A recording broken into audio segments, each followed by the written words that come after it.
Chapter 527. Shut up. I don't want to hear a word from you now. You don't need to quibble. Your daughter is in my hands. Princess Haeyoung carefully protected the child. There was no warmth in her eyes. She looked at Prince Rue with a stern look in her cold eyes. It was almost written on her face that if he dared to say another word, it would not be settled with just a slap. However, before Prince Rue could react, Princess Lu's face changed greatly. My darling is in your hands? Princess, can you give her back to me? Princess Lu was indifferent to what happened in front of her, but now she couldn't hold it anymore. It was not an exaggeration to say that she broke down in an instant.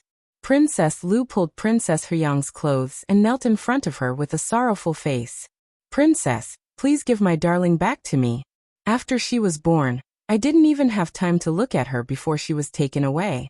Princess, I beg you, I beg you. Princess Lu had no idea about Prince Rue's great cause. No matter whether he succeeded or not, she didn't expect to get any benefits. Maybe she once had the ambition to be the mother of the country, but some things had been worn away by the accumulation of time.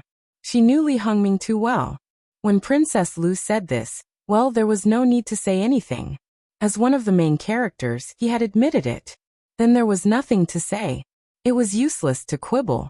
Even if Lu Cheng wanted to cover for him, or to cover the shame of the royal family, it was impossible. At this moment, it was so quiet that you could hear a pin drop.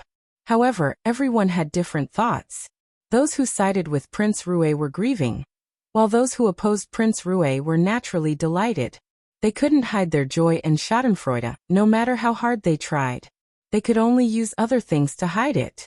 However, no one would pay attention to them at this moment.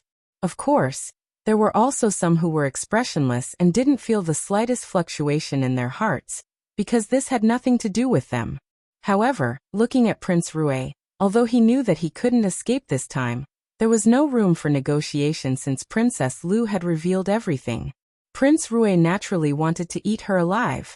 However, Princess Lu pretended not to see it. She just kept begging Princess Haeyoung. Did Princess Lu lose her mind and reveal everything because she knew the whereabouts of her daughter? Of course not. After all, Princess Lu was not crazy. She should know the severity of the matter. Therefore, it was one thing for her to lose her composure after hearing the whereabouts of the children.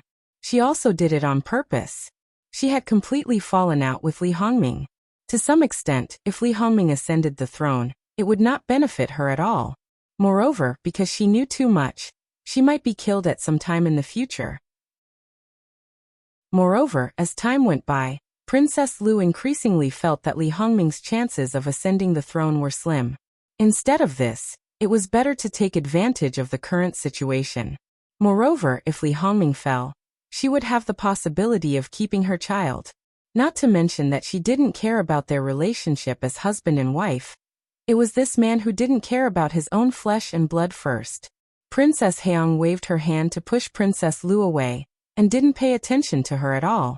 Was the little commandery princess of Prince Rue's mansion really in Princess Haeyoung's hands? Or was it just a lie she made up? If it was the former, she wouldn't say how she would deal with the child. Princess Haeyoung looked at Emperor Lu Qingdi. Obviously, she didn't want to keep her here and let irrelevant people laugh at her. I think His Majesty already knows about this matter, and will give me a satisfactory explanation. I won't say anything more, and will leave now. Obviously, Princess Haeyoung was very angry because of this matter. She was perfunctory in front of Emperor Lu Qingdi, or a little bit dangerous. When she came, she was domineering and arrogant, but when she left, she was decisive. At this moment, Emperor Lu Qingdi's face was as black as the bottom of a pot. As the emperor, he was humiliated in such a way, but he couldn't lose his temper. The initiator of this was his son, whom he had high hopes for, but he did stupid things again and disappointed him. This time, he was even bolder and tried to confuse the royal bloodline. He even offended Princess Haeyoung. In fact, Emperor Lu Qingdi was so tolerant of Princess Haeyoung not only because of her contributions to Qi Yuan, but also because his imperial aunt had an imperial edict in her hand. The imperial edict was stamped by the late emperor. The reason why it was stamped was that it was left by Emperor Lu Qingdi's grandfather. Although it wasn't something like a death sentence, It was enough to ensure that Princess Haeong could live unscrupulously. Prince Rui is demoted to a commoner and imprisoned in the mansion. He is not allowed to take a step out. Emperor Li Qingdi didn't even bother to say anything more. He directly sentenced Li Hongming to death, and then directly stood up and left. https://www.bicken.com/11/11807/1403594. HTML. Please click here to report. Registration is not required. We will deal with it as soon as possible. After reporting, please wait patiently and refresh the page. Please remember the domain name of this book: www.bicken.com Mobile Edition. Chapter 528. Now that things had escalated to this point, this banquet naturally couldn't continue. However, such a big fun also needed to be properly digested. Therefore, whether it was good or not, everyone left one after another. Although it wasn't time yet, but presumably, the emperor wouldn't have any objections. What's more, it was Jin Qingwang who took the lead. After watching this good show, Li Hongyuan was naturally the first to leave with Jingwan. He left in a natural and unrestrained manner. Although he was not as domineering as Princess Haeong when she came and left, in terms of influence, Princess Haeong could not be compared to him. After all, Princess Haeong had long become a past tense. No matter how famous she was in the past, the effect she had now was quite limited. When they returned to the carriage, Jingwan's emotions showed on her face. She sighed with a little surprise. Yuan, if Princess Haeong knew that she suffered an unexpected calamity and was schemed against by you because of her unique identity, I wonder what expression she would have. Princess Haeong liked to tease people, but Jingwan did not have any bad feelings towards her. However, thinking of how Princess Haeong must have been anxious because of her grandson's disappearance in the past few months, and maybe she would have blisters on her mouth, Jingwan inexplicably gloated. Wan, if you want to know, you can go to Princess Haeong and tell her about it. Anyway, you don't have to worry about her doing anything. Although Princess Haeong was special, Li Hongyuan really did not care much. Although she would not do anything, she would definitely be angry. She would only go to look for trouble if she had nothing better to do. However, the child should have been taken away at the beginning. Why haven't I heard anything about Princess Haeong in the past few months? It stands to reason that Princess Haeong should have asked the emperor for help in this case. Princess Haeong naturally would not act rashly and alert the enemy when she does not know anything. After all, the child may lose his life if something goes wrong. Moreover, he is only a child. It is easy to hide. Also, it is unlikely that the person on the throne would mobilize a lot of people for her. The result may not be much better than Princess Haeong looking for him herself. Today, Princess Haeong appeared in front of so many people because she got the exact news. Because she caught Prince Rui in the act. Even if the emperor wanted to keep the peace, it was impossible. However, Princess Haeong must know that she was schemed against. Will she think of you? Jingwan said the last sentence with a bit of ridicule. So what? Li Hongyuan did not take it seriously. Yes, so what? No matter how special Princess Haeong was, she was a woman after all. Moreover, her glory days were over. Even if Princess Haeong knew it in the end, she could only be depressed and could not even shout it out. After all, Li Hongyuan could arrange for someone to take away her grandson, which meant that he knew her and her son's situation very well. At this age, Princess Haeong did not have the drive and brashness of a young person. She would care about her family and her weakness. Therefore, at least for Princess Haeong, she felt relieved that Prince Rui was demoted to a commoner because of that. After all, if Li Hongming did not have a bad idea, others would not have schemed against him. Well, Princess Haeong could only comfort herself in this way. The child had been lost for a few months, but other than that, there was nothing else. This matter was over. That side was finished. Because Prince Rui had fallen from power, another storm had just begun. Prince Rui was demoted to a commoner. Although the prince's mansion was not taken back, it certainly could not be regulated as a prince anymore. First of all, 2/3 of the prince's mansion was removed. Of course, It was only separated by a wall and left empty. Then many things were moved out. What could be used by a prince certainly could not be used by a commoner. However, although Princess Lu lost her status as a princess, her two daughters were not deprived of their titles, and still enjoyed the treatment of a commandery princess. Therefore, to some extent, the former Prince Rui's mansion actually had to live on the salary of the two commandery princess. This was a great irony for Li Hongming. Of course, the former Princess Lu still had her family after all, so she would not be very miserable. After this happened, no one was happier than Prince Kong. These days he was in a state of excitement. It seemed that without Li Hongming, the biggest threat, the throne was definitely in his bag. He was glowing, high-spirited, and walked with the wind. It seemed that he was afraid that others did not know how proud he was. It was not that no one reminded Prince Kong to restrain himself, but he was so happy that he could not restrain himself at all. Of course, some people who used to be his subordinates also became arrogant. Some courtiers who used to be Li Hongming's subordinates also became restless. However, at this time they wanted to rely on Prince Kong. Of course, Prince Kong had to pretend to be pretentious. However, it was obvious that he would not refuse it all the time.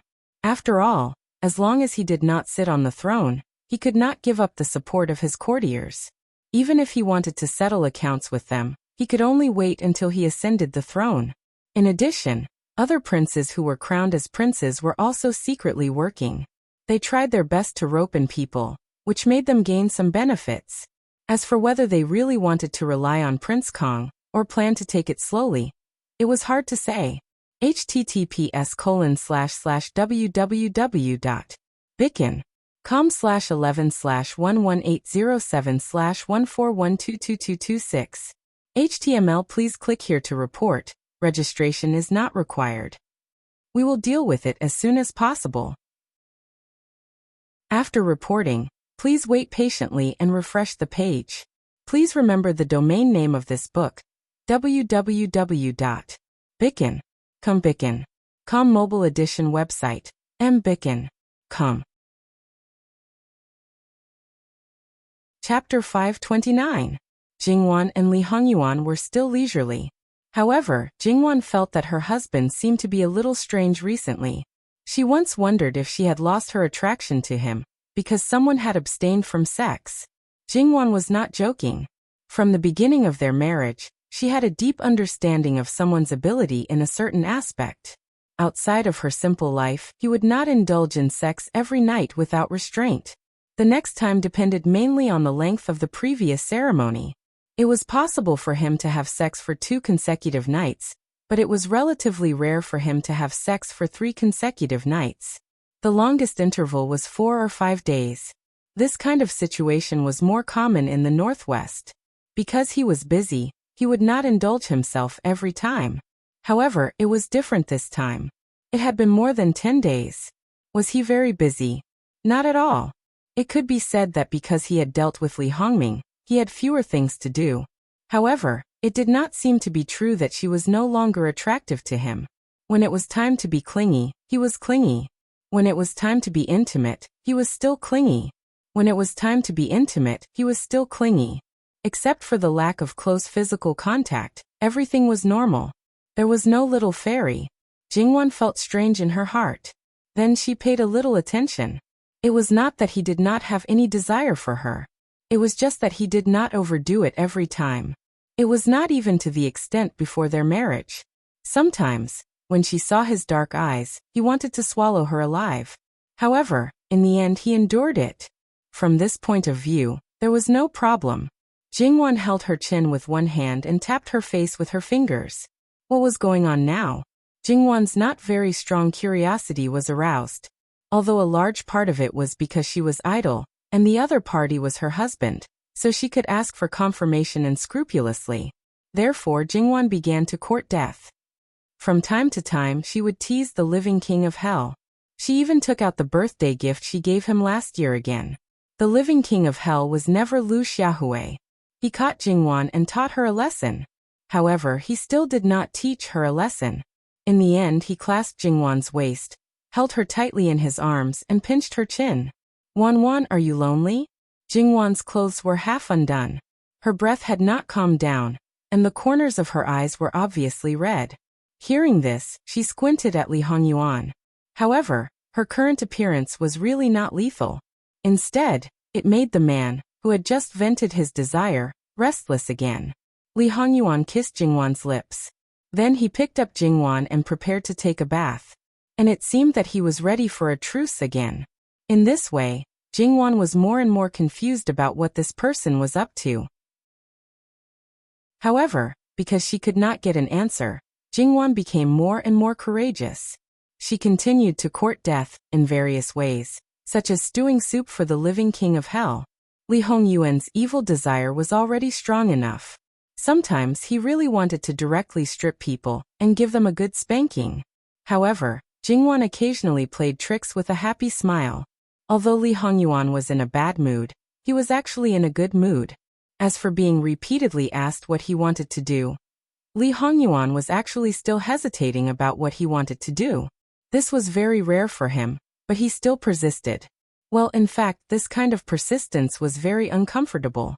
In the end, he chose to listen to the arrangement of fate this time. As for what he wanted, what he did not want, what he wanted, and what he did not want, he did not have an answer to these questions. Because he had never thought about it properly. In his opinion, it was not necessary. Li Hongyuan did not have much self-control in front of Jingwan. However, when he really wanted to do something, this man's self-control was absolutely strong. Therefore, every time Jingwan court death, and was beaten up badly, she still did not achieve her goal in the end. After playing enough, Jingwan also stopped. In any case, she would know what her husband wanted to do. It was just a matter of time. This was not the first time. Jingwan resumed her daily life of planting flowers, painting and raising pets. She was still as intimate with Li Hongyuan as before, but she would no longer deliberately tease him. To Li Hongyuan, this meant that he had lost a lot of interest. It must be known that being able to wait for his wife to take the initiative for once was not an easy thing to do. It was not easy for her to become a little vixen for once. And now she had become the Luo princess consort. Outside, there were open struggles and veiled struggles. And Li Hongyuan had not left the gates of the Wangfu for a long time. Those people who still thought that Li Hongyuan was a good-for-nothing, naturally did not have any objections. After all, he was a big killing machine. For some people, it was really good that he did not appear. However, for those who secretly served him, it was a different matter. It was like a group of officials who were mentally and physically exhausted, but the one they served was an incapable monarch who indulged in pleasure and did not want to be too tired. Probably because they had been isolated from the outside world for too long, some people began to protest. It was not good for others to come to Jin Wangfu, but Jingwan's sister-in-law was completely fine. Sun Yijia came with some tactful greetings from the head of the Luo family. Sun Yijia was now pregnant. Because it was her second child, the situation of this child was also very good. Therefore, she was not as cautious as the first child. Moreover, Sun Yijia was now more casual than ever. Those etiquette and rules that were embedded in her bones seemed to be dissipating little by little. At least, she was no longer as rigid and orderly as a textbook. Jingwan saw that Sun Yijia was walking rather quickly, and she seemed to be in a hurry. The servants behind her were all trembling in fear, as if they were afraid that Sun Yijia would fall if she wasn't careful. Okay, the roads of this Wangfu are flat and will not be slippery. How could I fall? Sun Yijia waved her hand at the person who was waiting on her, and did not bother with the formalities. She directly sat down. The change that the living environment had on a person was indeed very big. The Sun Yijia that they first met, who would have thought that she would become like this today? However, it did not feel bad at all.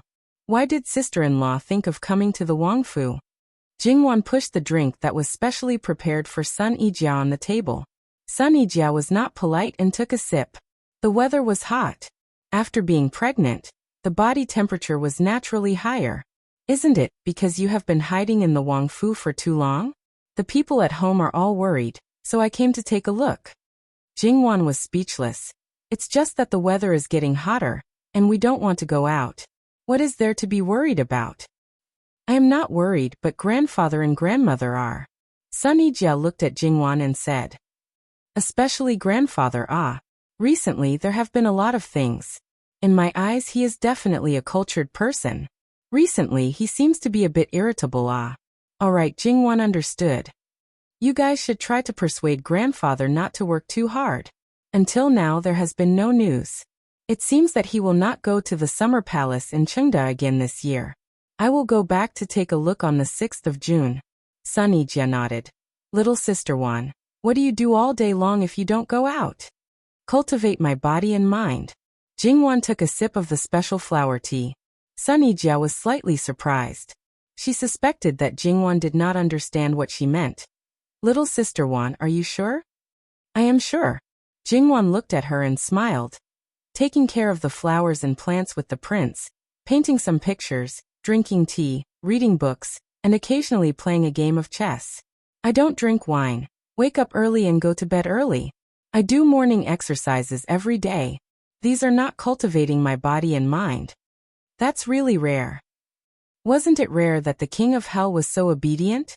A certain someone was really unbelievably obedient recently. The 6th of June was Aunt's Day. Bringing back a married daughter should be an auspicious day to dispel disaster and resolve resentment. Since the 5th of May, it could be said that she had been holed up in the Wangfu for a full month. Although there was a custom for married daughters to return to their maternal home on the 6th of June, it was not always followed. For example, if Jin Qinwang Fei returned to her maternal home, then the daughters-in-law of the Luo family would not return. But the other married daughters of the Luo family would definitely return. The frequency of Jingwon returning to her maternal home was not high, but among the Wangfei, she was definitely the most. And every time, Jin Qinwang would be there. Therefore, the Luo family was very familiar with the matter of receiving Jin Qinwang. They would do what they usually did. Receiving Jin Qinwang was not a difficult matter. It was not much different from receiving other sons-in-law. On this point, the king of hell was not the king of hell at all. He was too close to the people. The minister of personnel specially stayed at home. He needed to have a good chat with Jin Qinwang. He was already so old. It was not good to continue being so irritable. Fortunately, this fatuous ruler also had times when he was not fatuous. With just a few words, he appeased the minister of personnel. Obviously, because Sun Ijia brought back Jingwon's daily life, old Madame Luo could not help but say a few words of concern.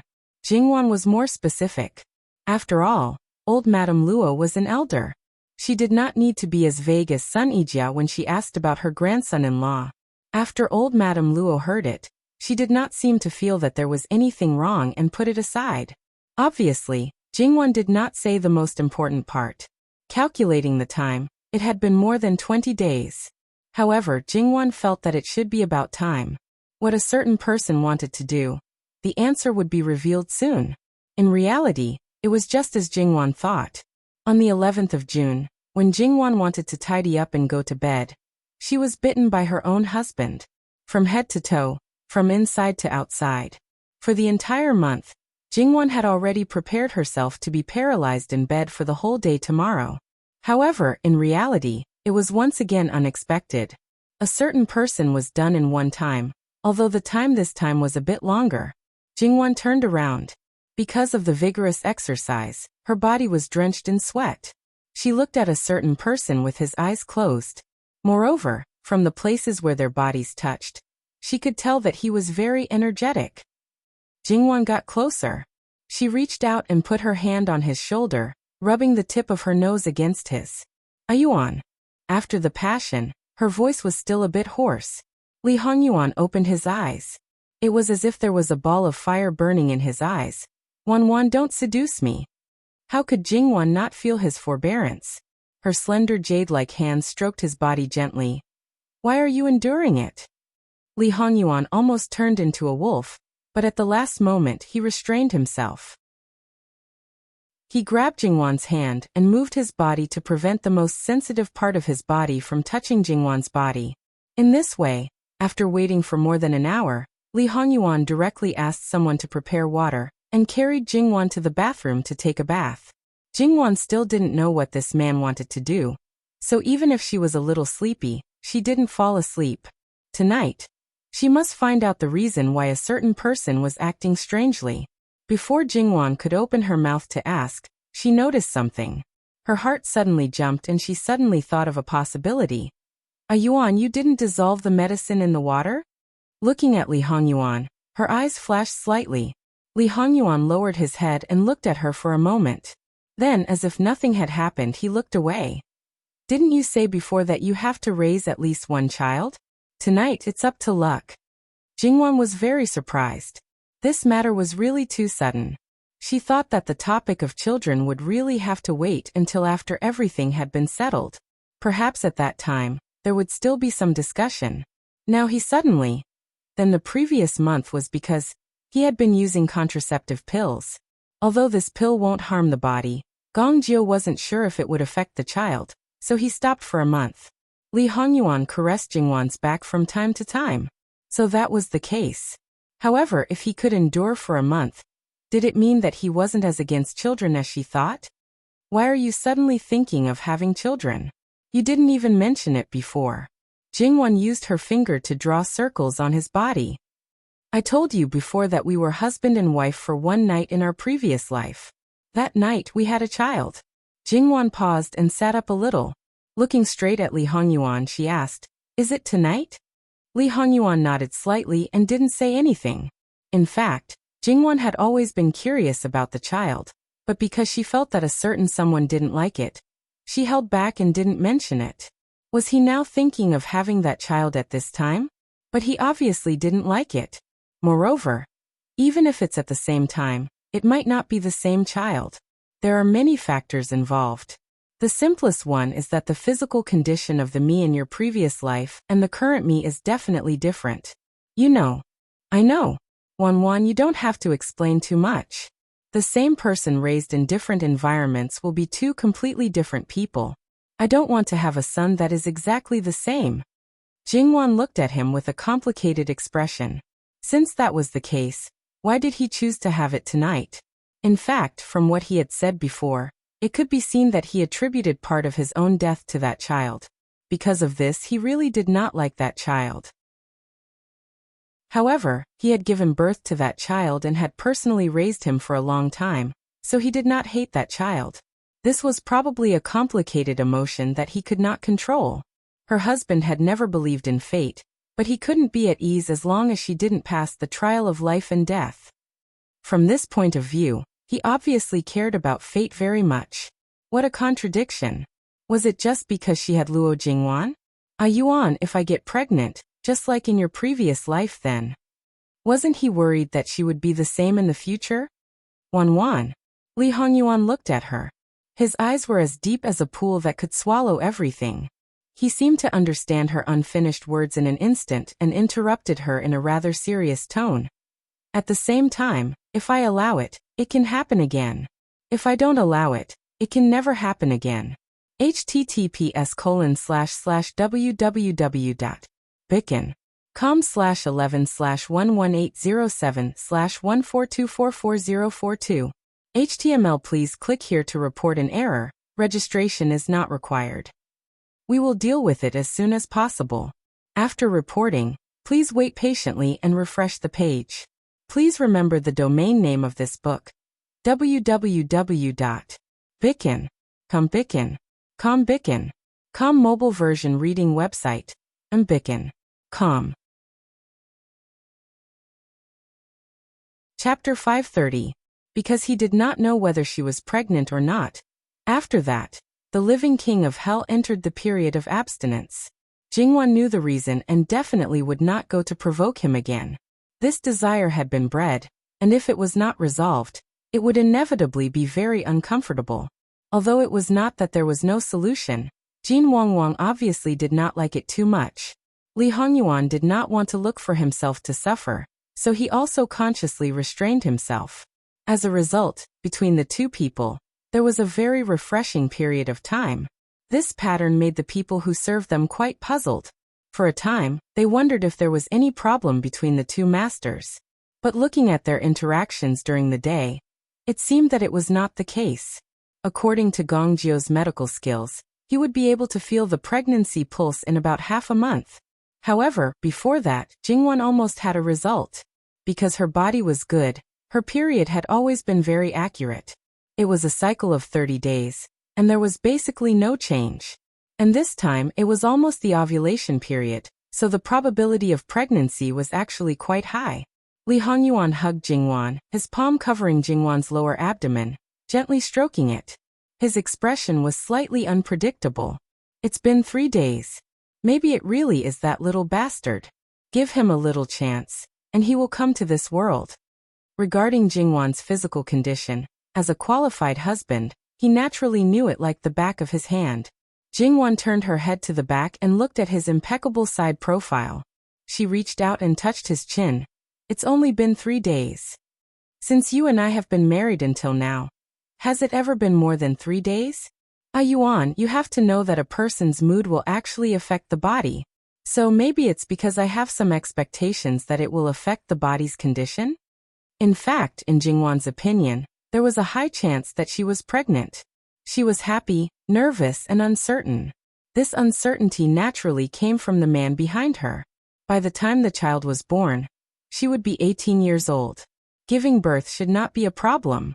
Moreover, because it was the person she loved, even if she had to suffer, she was willing to give birth to a child for him. However, a certain someone did not tell her in advance. It was a little sudden. Half a month's time did not seem to be enough to mentally prepare her. After all, once the child was born, it was not enough to feed him. Well, since she was in the royal family, she probably did not need to worry about education. So after thinking about it, she was still uncertain about this man's attitude towards the child. Wanwan, are you looking forward to it? Lee Hongyuan's hand paused, and his voice sounded a little uncertain. Because it's Yuan's. It's our collective crystallization, the continuation of our lives. That's why we're looking forward to it. I'll be fine. You'll also like our child, right? Jingwon rubbed his chin. I'm afraid I'll have to disappoint you, Wanwan. He probably would not like someone who surprised his wife in this life. Jingwon was helpless. In a feudal dynasty, this man's thoughts were probably unique. Then if it's really here, at least don't reject it and don't hate it, okay? Lee Hongyuan did not comment and did not respond. Ask Gongjio to take your pulse tomorrow. Okay. It was good to be able to confirm it earlier. Yuan, can you tell me about the child now? Lee Hongyuan lowered his head and glanced at her. Then he said casually, there's nothing to say. But no matter what, it's your blood.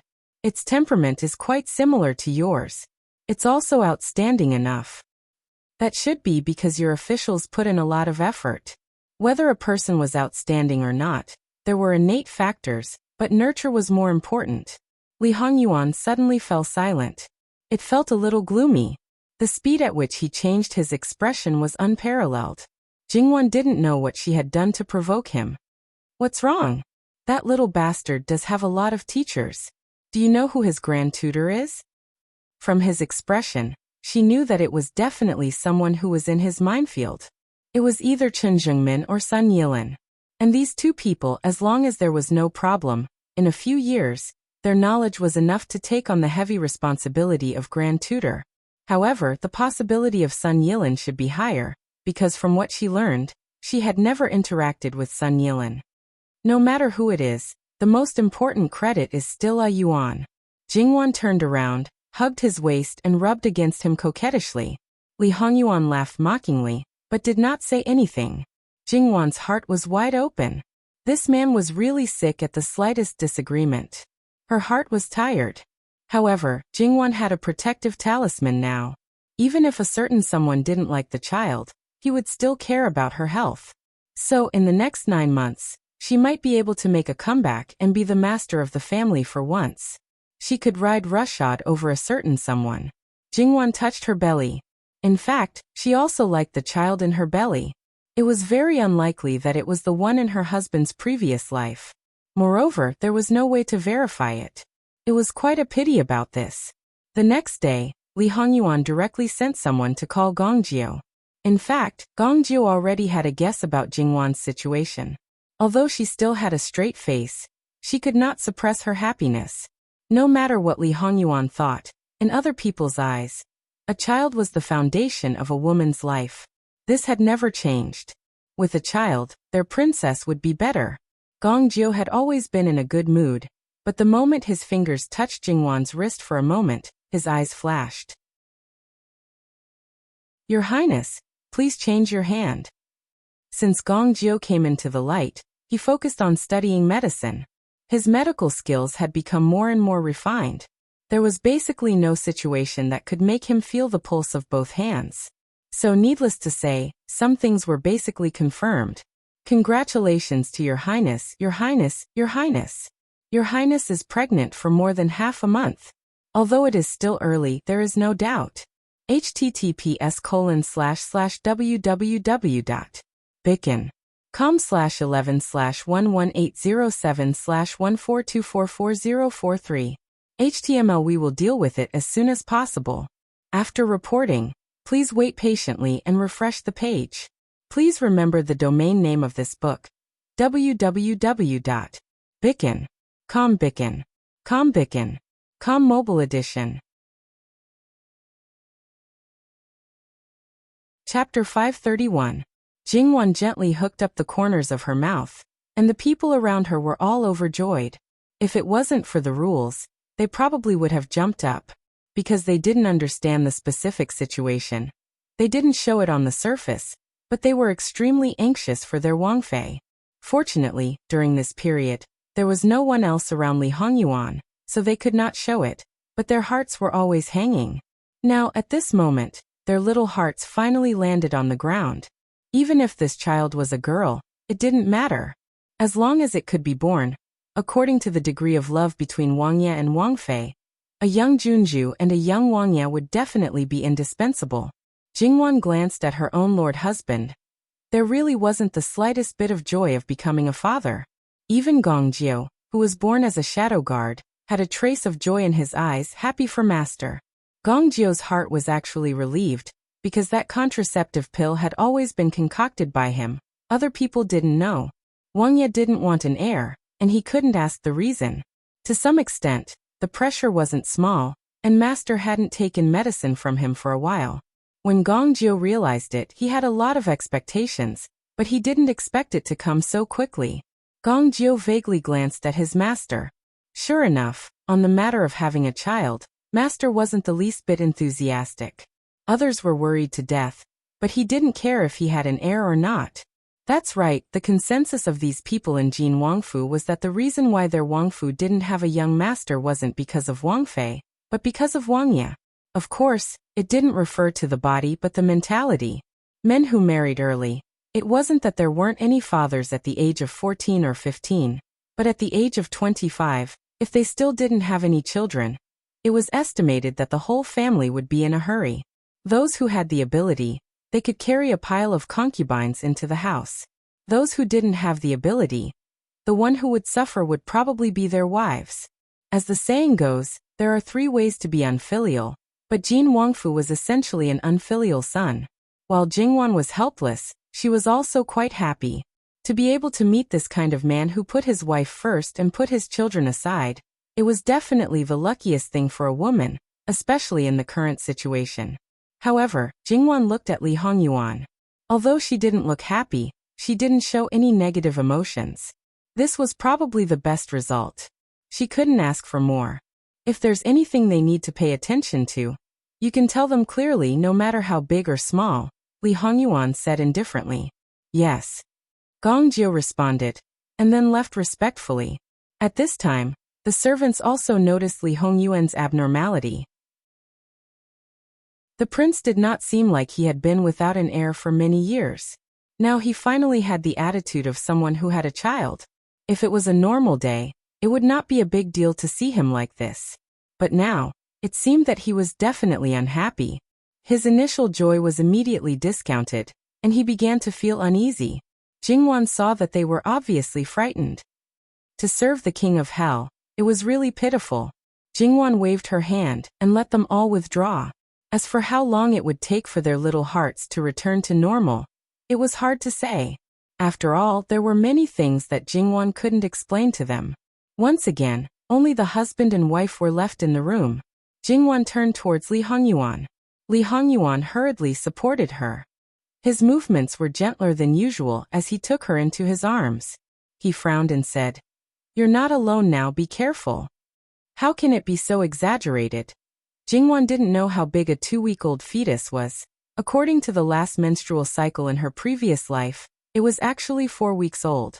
But she was sure that it wasn't even half a grain of rice. She didn't do anything. Relax, it's okay.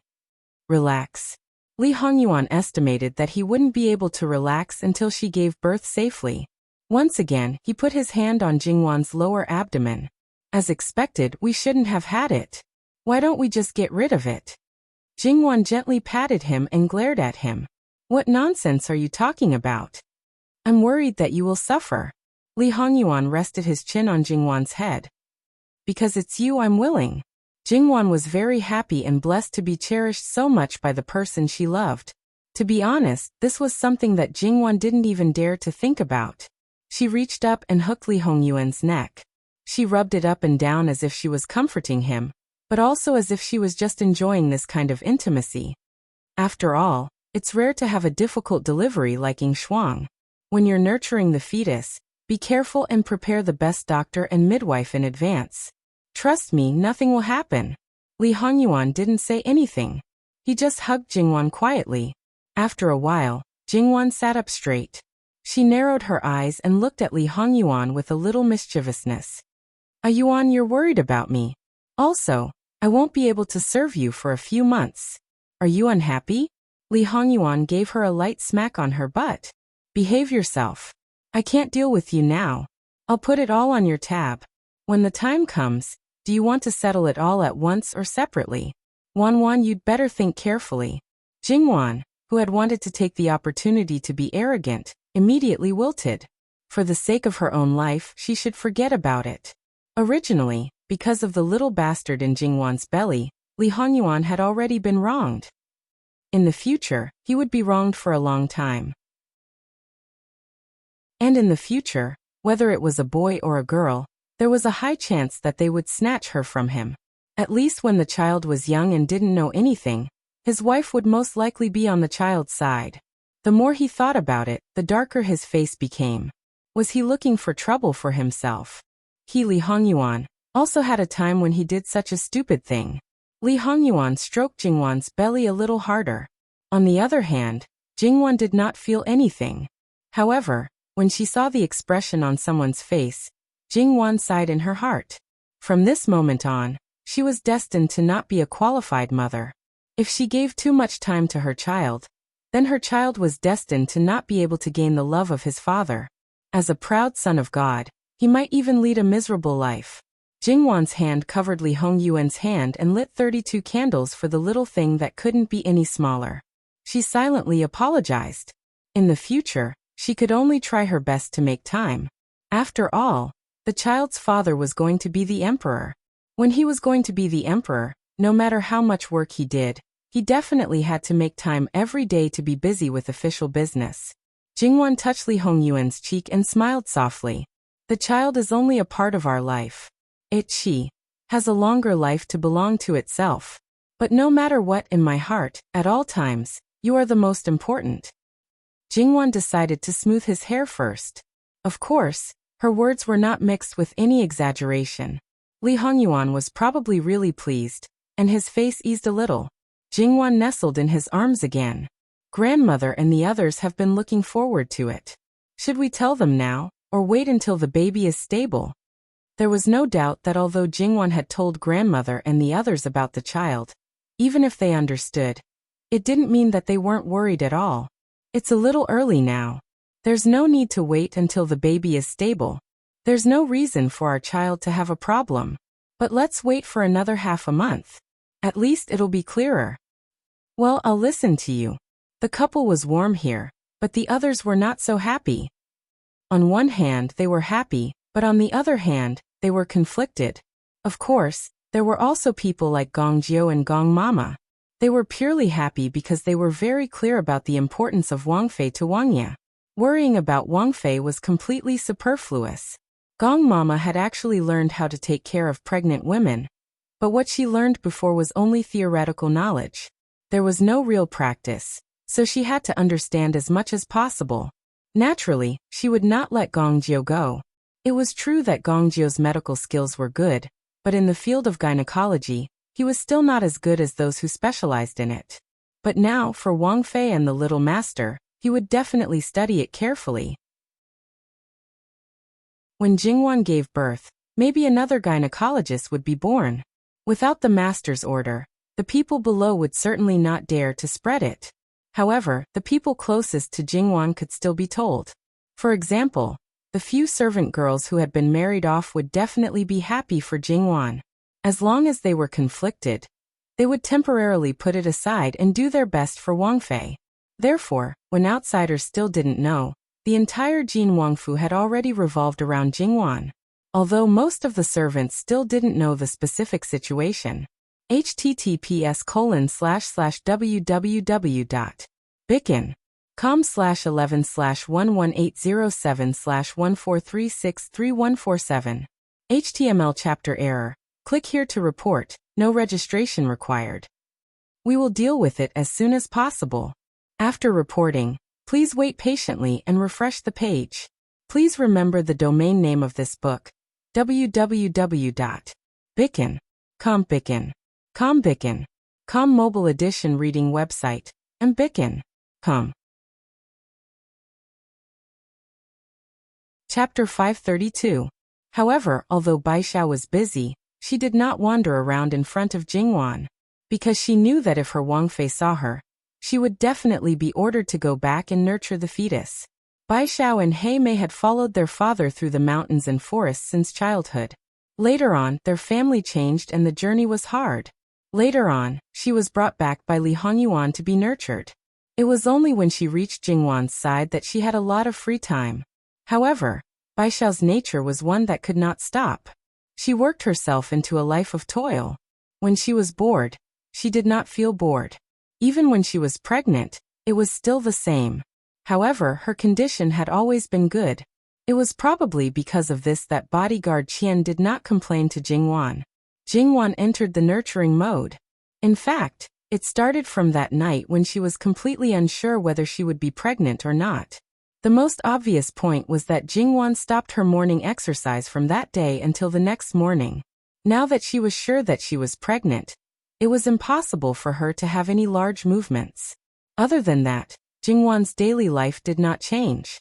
However, in the past, Li Hongyuan did not allow Jingwan to have intimate contact with those furry little fellows. Now she could not even see them. They were all ordered by Li Hongyuan to be sent to the farmstead. Last year, Li Hongyuan's farmstead opened. In the summer, it became a place for many people to escape the heat and find fun. This year it was still open. Following their return, the horse track had long reopened its doors and organized races. It was still popular. After they went to the northwest last year, in order to avoid trouble, the horse track was closed.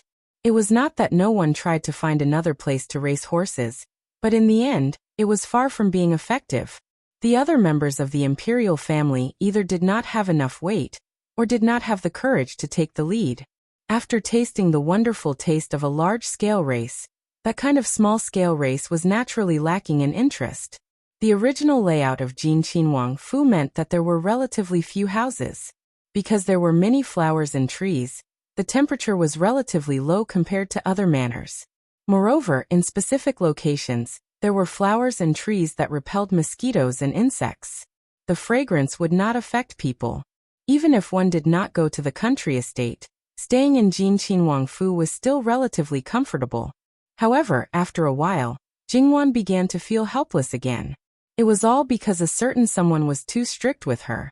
She was completely like a fragile object. She couldn't touch the lower plants or bend her waist. She couldn't reach out her hand or stretch her waist for the higher plants. Moreover, there were many plants that she couldn't get close to because she was worried that the fragrance would affect her body. Forget about that. When she was painting, she couldn't exceed 15 minutes. In the first 3 months, the main activity was walking. Because of her good physique, Jingwan set a time of 2 hours, which was divided into several periods. Every time, there would be people around her. Those who didn't know would only think that Jin Qinhuang cared a lot about this piece of meat in his belly. Well, in reality, he cared about her. At this point, Jingwan was still in a good mood and didn't show any strange temper. At most, she would occasionally pull on a certain someone's face to vent her inner depression. A certain someone was completely tolerant and pampered her. Jingwan's current state, other than the fact that she probably hadn't reached the stage where her body would show various symptoms, the fact that Li Hongyuan accompanied her almost all day should also be a large factor. In this way, more than half a month passed. Li Hongyuan directly had people invite the imperial physician. In fact, it was through the imperial physician that he conveyed this message to a certain person. The imperial physician who took Jingwan's pulse popped out these good words as if they didn't cost money. After all, in the imperial physician's view, Jin Qinhuang's marriage was difficult a few years ago and he finally married a Wang Fei. After a long time, she wasn't pregnant, so his heart must be unhappy. Now that Jin Qinhuang's Wang Fei was finally pregnant, Jin Qinhuang didn't know how happy he would be. And as the person who diagnosed the slippery pulse, how could this reward be small? However, when he belatedly realized that Jin Qinhuang wasn't that excited, he was a few beats slower to remember that Jin Qinhuang Fu had a Fu doctor with excellent medical skills. How could he not know? The initial excitement must have already passed. Then he thought that he could obviously go to the emperor to ask for a reward. The emperor was looking forward to Jin Qinhuang's heir, similarly looking forward to the stars and the moon. However, Jin Qinhuang Fu was rich and overbearing and still gave the imperial physician a large reward. The imperial physician was a high-risk profession, but encountering this kind of good thing was also the envy of many people. Thus, the news of Jin Qinhuang's Wang Fei's pregnancy was like a spring caressing the earth. In a very short period of time, the common people of the capital knew. If it was said that they didn't pay attention before, then at this time, they discovered that they seemed to be looking forward to Jin Qinhuang's child. Not to mention other things just based on Jin Qinhuang's appearance, if the child took after him, not to mention a boy, if it was a girl, who knew how beautiful it would be. Of course, this was only the thought of those who had seen Jin Qinhuang. After the imperial physician's diagnosis, Jin Qinhuang Fu had already sent someone to Luo Jia to report. Although Luo Jia had always been looking forward to Jingwan's stomach having good news, when they received the good news, they were still quite surprised. However, after that moment, almost everyone was beaming with joy, especially old Madame Luo. Originally, at her age, it was rare for her to show her emotions on her face, but now the smile on her face couldn't be suppressed. Without needing old Madame Luo's order, the mama beside her quickly went to prepare things. It seemed that old Madame would definitely make a trip herself. At this time, old Madame Luo basically couldn't sit still. She paced back and forth in the room, occasionally giving orders to prepare something. The womenfolk of the other branches all rushed over as soon as they received the news. After seeing old Madame Luo's state, they looked at each other and once again recognized Jingwan's position in old Madame's heart. It should be known that when Luo Jia's granddaughters-in-law were pregnant, whether it was the first child or the second child, or whether it was the first child of the fourth generation, old Madame was always calm and collected. There was joy, but it was far from being like this. These daughters-in-law of Luo Jia had a good mentality, and were not jealous. Seeing that old Madame Luo acted as if she didn't see them and ordered people to prepare something, Sunny Jia smiled and stepped forward. "Grandmother, what doesn't Jin Qinhuang Fu have? It's enough to prepare a set of necessary things. We should go to the Wang Fu early to see Wang Fei. Wang Fei is the first child and there are no elders in the Wang Fu. Maybe Wang Fei is nervous and uneasy." Right. Old Madame Luo patted her forehead. "Jingguo's daughter-in-law is right. I was so happy that I became muddle-headed." Thus, not long after, under old Madame Luo's lead, the Luo family took several carriages to Jin Qinhuang Fu. At this time, there was no need to avoid taboo. At this time, if there were still people who made irresponsible remarks or suspected something, then it really couldn't be justified. Under the situation where the Wang Fu was not doing anything, it was the first time that so many womenfolk of the Luo family went to the Wang Fu's door. When they saw Jingwan, Li Hongyuan was also there. After they greeted each other, Li Hongyuan and old Madame Luo chatted for a bit, and then left. In the end he was a grown man. How could he stay here for so long? Then, Jingwan was about to get up when old Madame Luo hurriedly stepped forward. "What are you getting up for? Quickly sit down." Looking at her grandmother, who also treated her as a fragile object, Jingwan sat down obediently. Otherwise, who knew what grandmother would nag her about? It must be known that these days, a certain man also had a black face because of some of her unintentional actions. He was almost becoming a black-face god. Jingwan naturally learned to be obedient. When it came to her husband and grandmother, at certain times, grandmother's lethality would definitely rise in a straight line. Things that could be muddled through by acting spoiled in front of her husband, grandmother would slap you back. Old Madame Luo sat next to Jingwan and carefully looked at her. Seeing that there was no difference from before, she was relieved. Then, she asked about Jingwan's situation in detail, from her physical condition to her diet, and even asked about Li Hongyuan's attitude and so on. Jingwan was very patient about the first part, but for the last part, Jingwan could only tell her grandmother about it. The problem was that there were so many people now. Jingwan's skin had become thicker now, but she still felt awkward. "Grandmother, everyone knows how His Highness treats Her Highness. Now that Her Highness is pregnant with His Highness's child, His Highness will be very happy. He will definitely treat Her Highness even better." Sunijia smiled as she arranged the flowers. At the same time, she winked at Jingwan when no one else could see. The bad thing about having elders around was that they couldn't speak as they pleased. So-called best friends meant that they could share everything that they couldn't say to their elders and husbands, regardless of whether it was good or bad. Jingwan also smiled back at Sunijia. Old Madame Luo also realized that her words were indeed a little inappropriate. "I'm so confused. Grandmother, you were just too happy." After that, the topic became more casual and no longer revolved around Jingwan. However, because there were no young girls, they talked about parenting. From grandmother old Madame Luo, to eldest Aunt Wang, to sister-in-law Sunijia, they all had their own ideas. Of course, there were also those who had no right to speak, such as third Aunt Lu. After all, it was indeed inappropriate for her to say anything about raising a daughter, like Luo Jingying. She could only listen quietly at the side. However, when she thought of Luo Jingying, Mrs. Lu's expression became more or less gloomy. She was pregnant 3 years ago, but in the end she ended up like that. Now she was a little better than before, but she was only 17 years old, and she didn't have much vitality. It was as if she had one foot in the grave.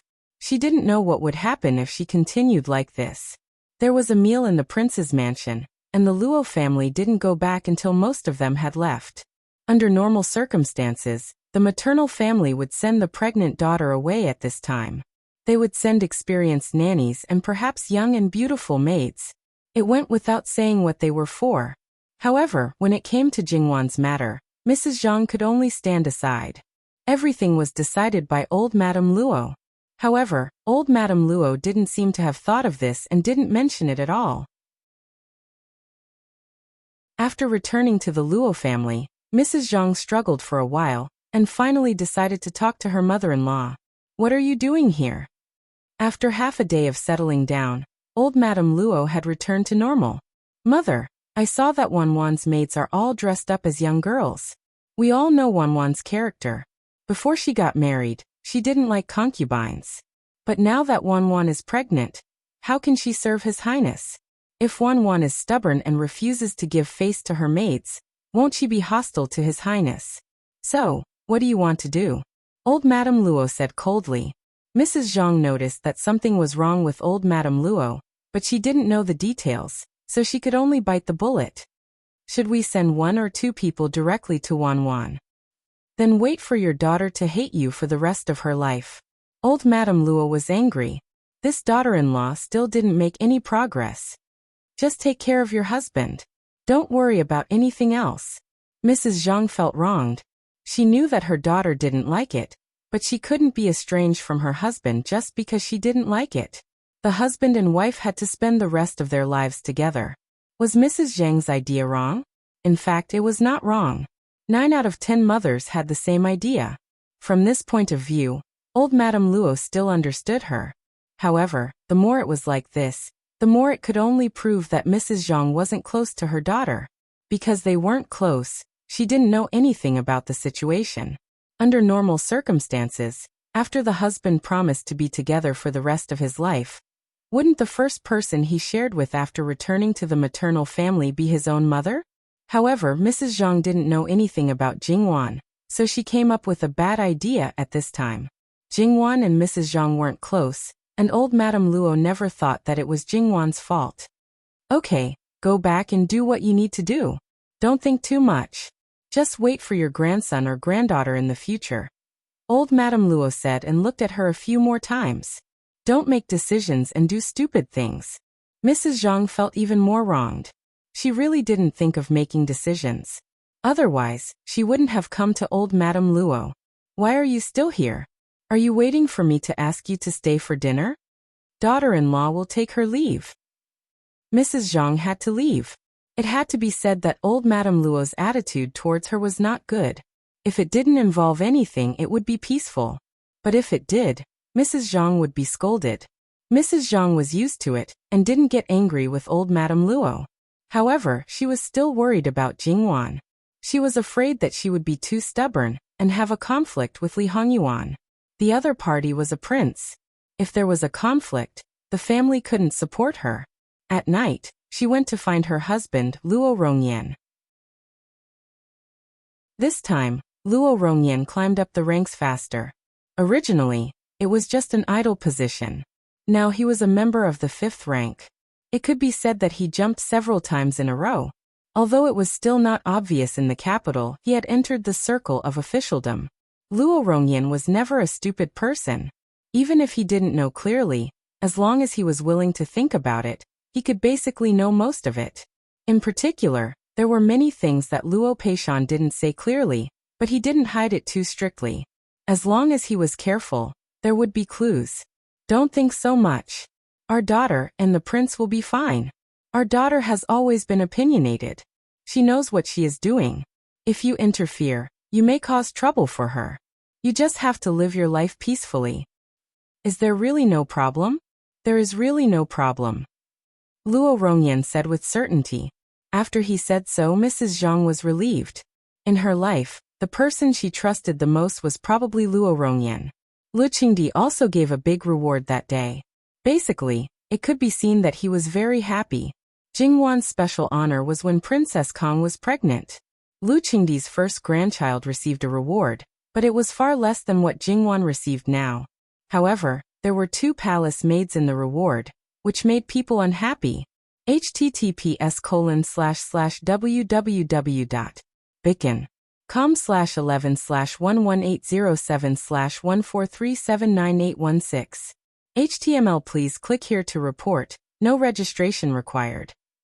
We will deal with it as soon as possible. After reporting, please wait patiently and refresh the page. Please remember the domain name of this book: www.bicken.com. Mobile edition website: mbicken.com. Chapter 533.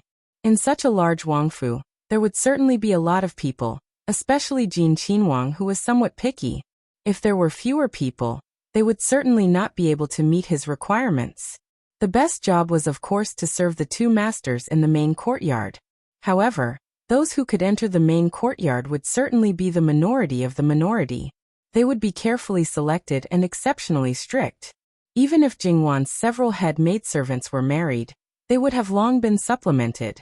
It would not be easy for others to get their turn.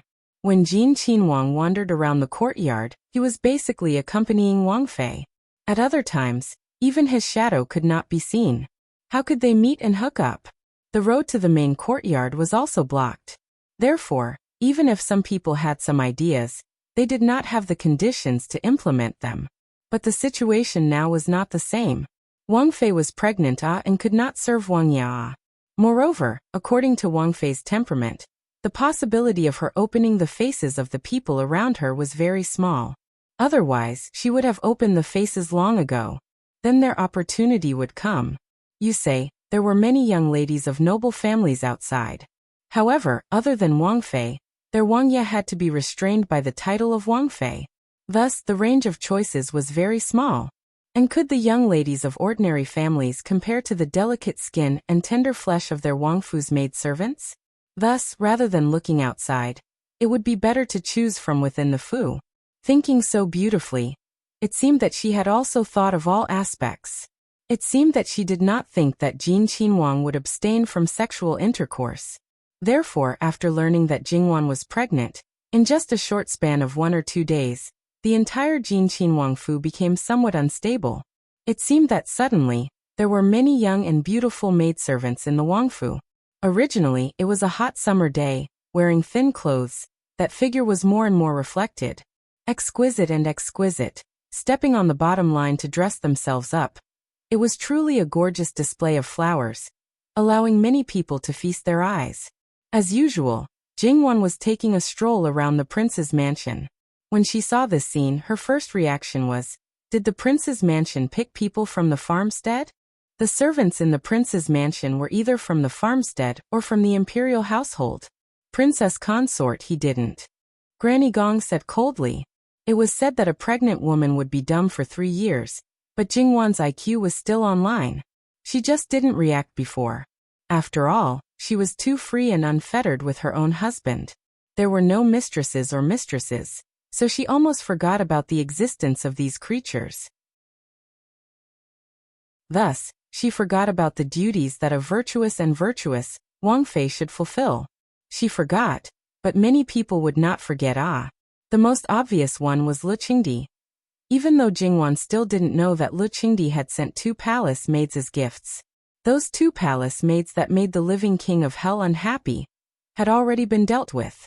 So what if Lu Qingdi sent them over? The living king of hell still didn't give face. And in Jin Qinhuang Fu it was only a few people who died. Even if it was brought to Lu Qingdi, it was of no use.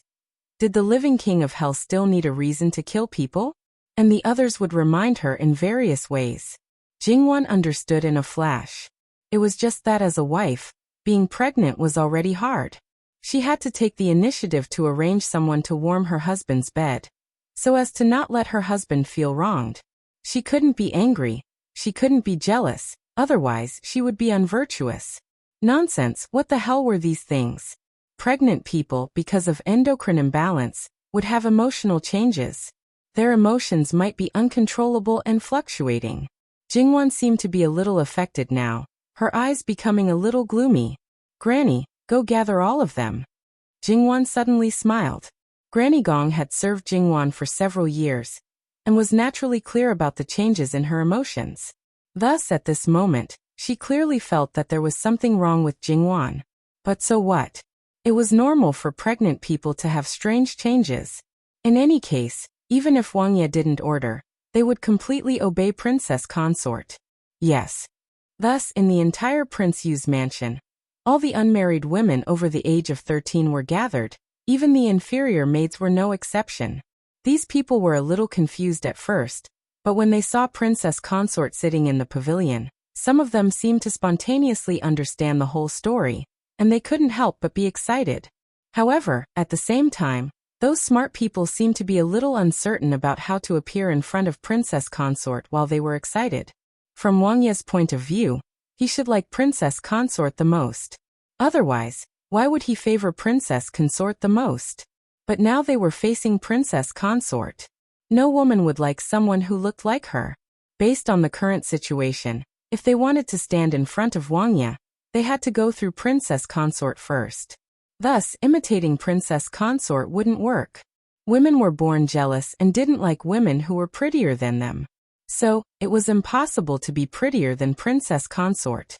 Princess Consort had always been dignified and elegant, so it was impossible to be enchanting and charming. Wang Ye didn't like those who passed Princess Consort. Or, well, they didn't have time to think about it, let alone change their makeup. In the past, she didn't pay attention to it. She didn't think that when they all gathered together, the number of people was not small. Jingwan reclined on the couch and propped up her chin with one hand. Is there anyone from the opera troupe inside? Replying to Princess Consort, there isn't. The people from the opera troupe and the Fu singers and dancers are all very well behaved and stay in West Yuan. They won't come out easily, And it has been like this for the past 2 days. Those people had already been screened. Those who had that thought had already left Jin Wangfu. Of course, some people had hidden their thoughts deeply, but it was obvious that they wouldn't expose it at this juncture. For Jingwan, this could be considered as a small comfort. Remove the irrelevant people ba. Jingwan raised her chin at the rows of people. Gong Mama had a pair of sharp eyes. And Jingwan's wet nurse had been in charge of human affairs for a long time, so her eyesight definitely wasn't bad. Together, the two of them went through these people once. In the end, whether they had any strange thoughts, they could basically see it. This wasn't just based on clothing. After all, some women naturally loved to dress up and wanted to be beautiful at any time. This wasn't wrong. The irrelevant people, they should do what they should do. As for the rest, there was only about 30% left. Jingwan sat up straighter. At a glance, each and every one of them was really as tender as spring onions. In the past, how could she not notice that there were so many beauties hidden in the Wangfu? Sure enough, Jin Qinhuang liked beauties, so much so that those who could enter Jin Qinhuangfu had to look at their appearance. Come one by one, walk around here. First, let Ben Wangfei take a look at your manners. Then we'll talk about it again. The group of beautiful servant girls looked at each other in dismay. But since Wang Fei had spoken, they had no choice but to do as she said. Ancient costume show, and although it was neither fish nor fowl, but it was still okay to pass the time a little. Walking one round after another, Jingwan didn't call for them to stop, so they could only brace themselves and walk. In this July day, they were directly exposed to the sun. Living in the Wangfu, although they were servants, but they basically didn't do rough work. Their skin and flesh were also pampered. After being exposed to the sun for a long time, there would be some burning discomfort. If they continued to be exposed to the sun, there was an 80 to 90% chance that a layer of skin would peel off. At this moment, they finally knew that Wang Fei was indeed a jealous person, using such a vicious method to punish them. Jingwan looked at their gradually changing expressions, but there was no emotion on her face. Not wanting status, all wanting to climb into the male master's bed, for what? The servants of Jin Wangfu, this month's salary should be the highest in the entire Jin Wangfu. The New Year's reward added up. Compared to ordinary families, it's unknown how much better it is. To say, climbing into the bed, to be able to get a status, to become half a master, it's still reasonable. But here in Jin Wangfu, it's clear that there is no status, being slept with for nothing. At most they can get a bit of money. Wang Fei without status can still hope to have an heir. If you are pregnant, the mother will rely on the child's status. Even if there is no status, a child with Wang Ye's bloodline can pull up a large family. Even if their status is still a lowly one, in many people's eyes, they are actually masters. Just like the saying, in front of the Prime Minister's door, there is a 7th-rank official, more or less the same principle. When Jingwan heard this, she smiled, but there was no trace of a smile in her eyes. These people. Jingwan hadn't finished speaking when she saw a servant girl kneel down in front of her. Wang Fei, these servants know their wrongs, begging you to have mercy. This sun is so vicious, if it continues, I'm afraid. Wang Fei, begging you to have mercy. As she spoke, she kowtowed with a pung pung pung sound, her forehead showing signs of blood. Jingwan raised an eyebrow. If she was kowtowing, then kowtow. Why did she deliberately lower her collar and stretch out her neck? Also, that appearance that looked like she was about to faint, but still persisted. Stubborn and weak. Her forehead and neck formed a sharp contrast. There really was a kind of tyrannical beauty. Wang Fei, Wang Ye is here. The servant girl who served close to her reminded. Jingwan looked over. Sure enough, that peerlessly handsome man strode over. She was wondering, how could someone suddenly put on such a show? This was to paint her in the eyes in front of a certain person. TSK. Jingwan's heart was a little angry at this moment. She didn't want to get up at all. Li Hongyuan directly walked over and sat beside her. He didn't know Jingwan completely, but he had at least 80 to 90%. Moreover, Jingwan didn't even try to hide it. Although she was smiling, it was a fake smile. How could Li Hongyuan not know that she wasn't very happy in her heart right now? He held her hand. It's already past time. Why haven't you gone back? It's hot outside. Wangye, have you finished the matters at hand? It's already finished. That's good. Look, these people all admire Wangye and want to be Wangye's bed-warming maidservants. Aren't I pregnant?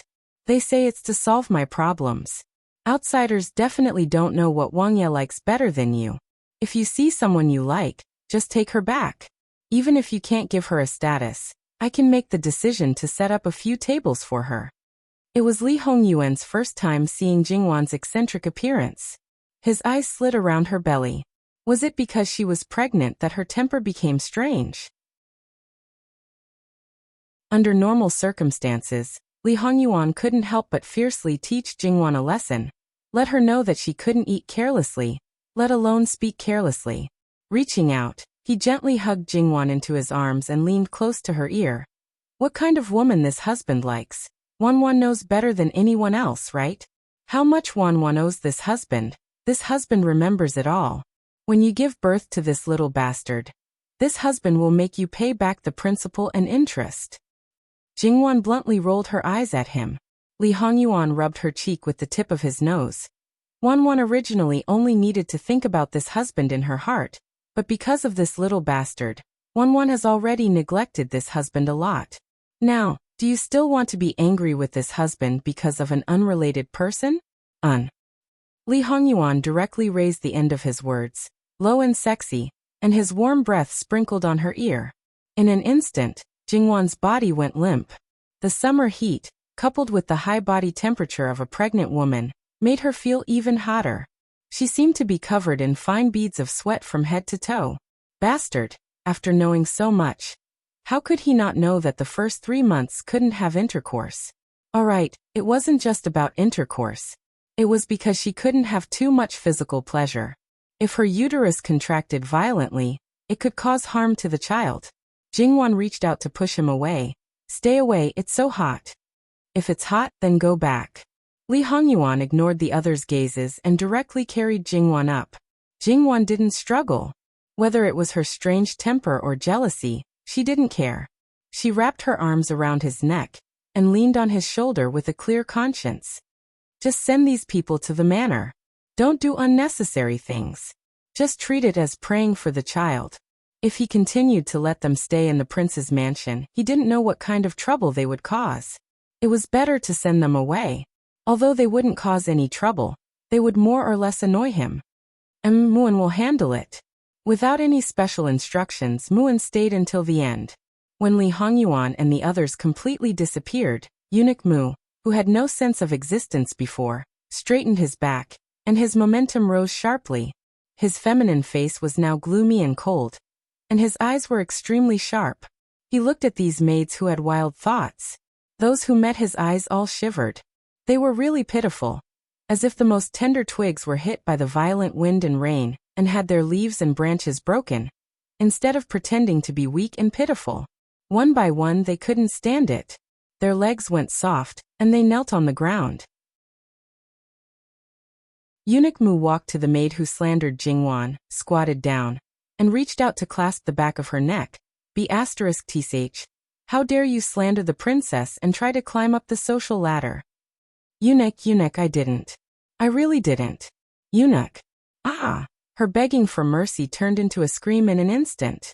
Eunuch Mu suddenly pressed her head and smashed it hard on the ground. The bang was much louder than that of the maid kowtowing just now. This is kowtowing and admitting your mistake, do you understand? Eunuch Mu grabbed her hair and smashed her on the ground again and again. Soon there was a pool of blood on the ground. Eunuch Mu pushed her away and let her lie on the ground.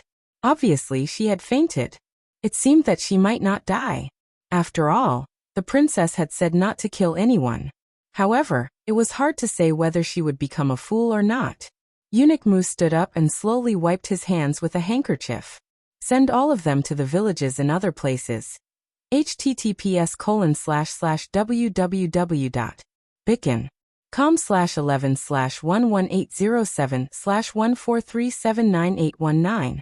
HTML. Please click here to report the error. Registration is not required. We will deal with it as soon as possible. After reporting, please wait patiently and refresh the page. Please remember the domain name of this book.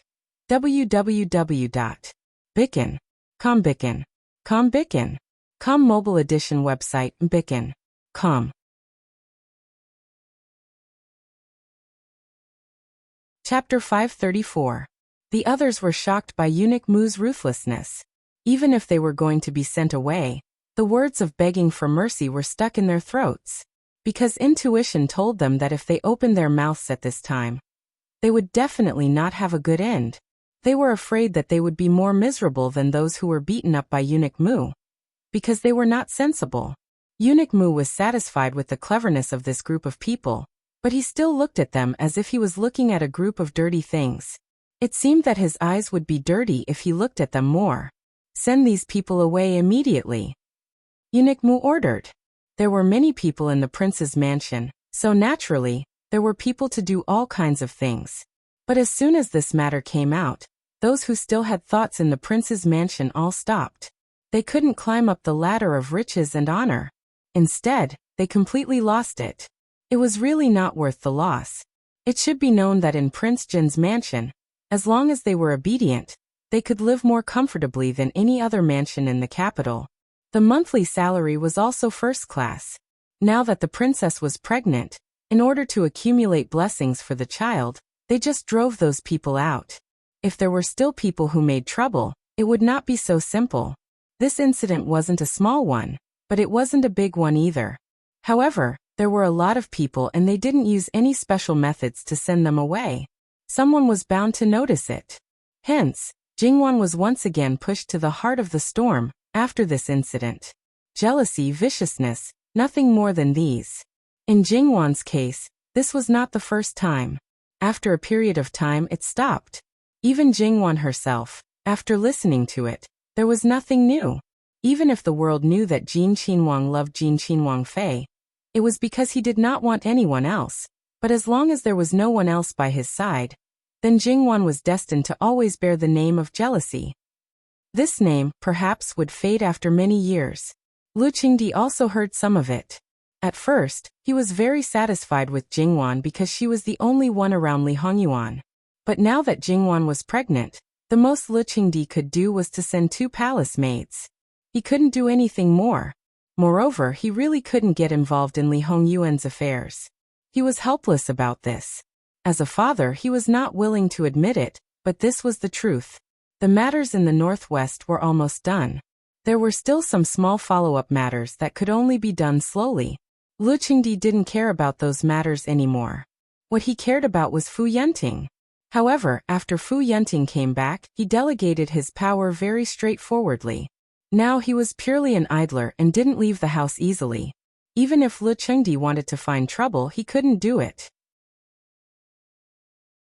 He was originally a person with a good reputation.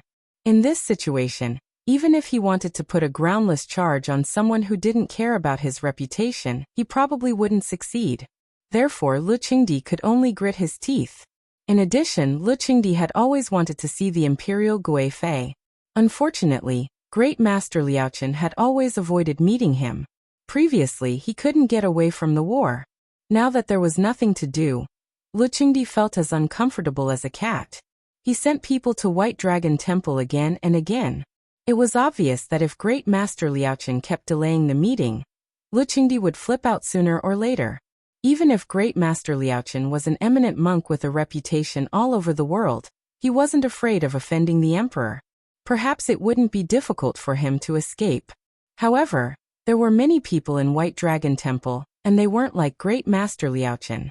Therefore, they would have to meet sooner or later. However, the living king of hell had the final say on when to meet. It wasn't that Great Master Liaochen was under Li Hongyuan's control. The main reason was that the living king of hell was too cruel. Great Master Liaochen was merciful, and afraid that he would make a big move at the slightest provocation. Therefore, Great Master Liaochen let him do as he pleased on trivial matters. When Lu Qingdi sent people to White Dragon Temple again, Great Master Liaochen finally agreed to come to the capital. Lu Qingdi, who got the news first, was in a state of excitement. Of course, he was also uneasy. After all, he was the one who killed her.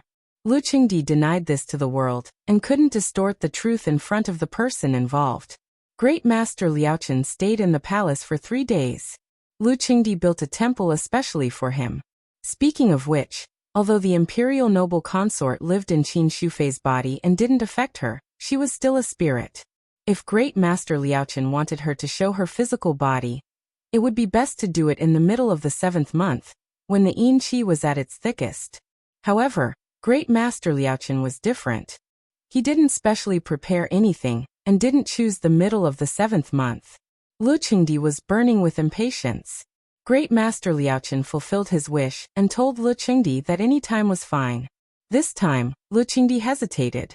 After careful consideration, he decided on a certain night. He even had someone call Li Hongyuan and Jingwan into the palace. Presumably, he was afraid that the imperial noble consort wouldn't see him. If his son was present, the imperial noble consort would have some misgivings. This way, with a good start, the rest would be easier to deal with.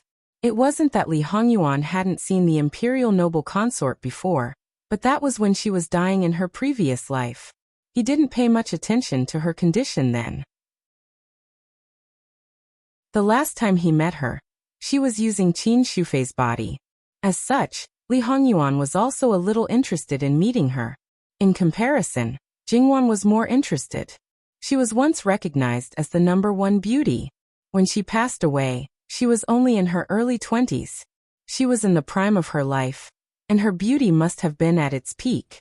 https://www.bicken.com/11/11807/143999343. HTML. Please click here to report an error. Registration is not required. We will deal with it as soon as possible. After reporting, please wait patiently and refresh the page.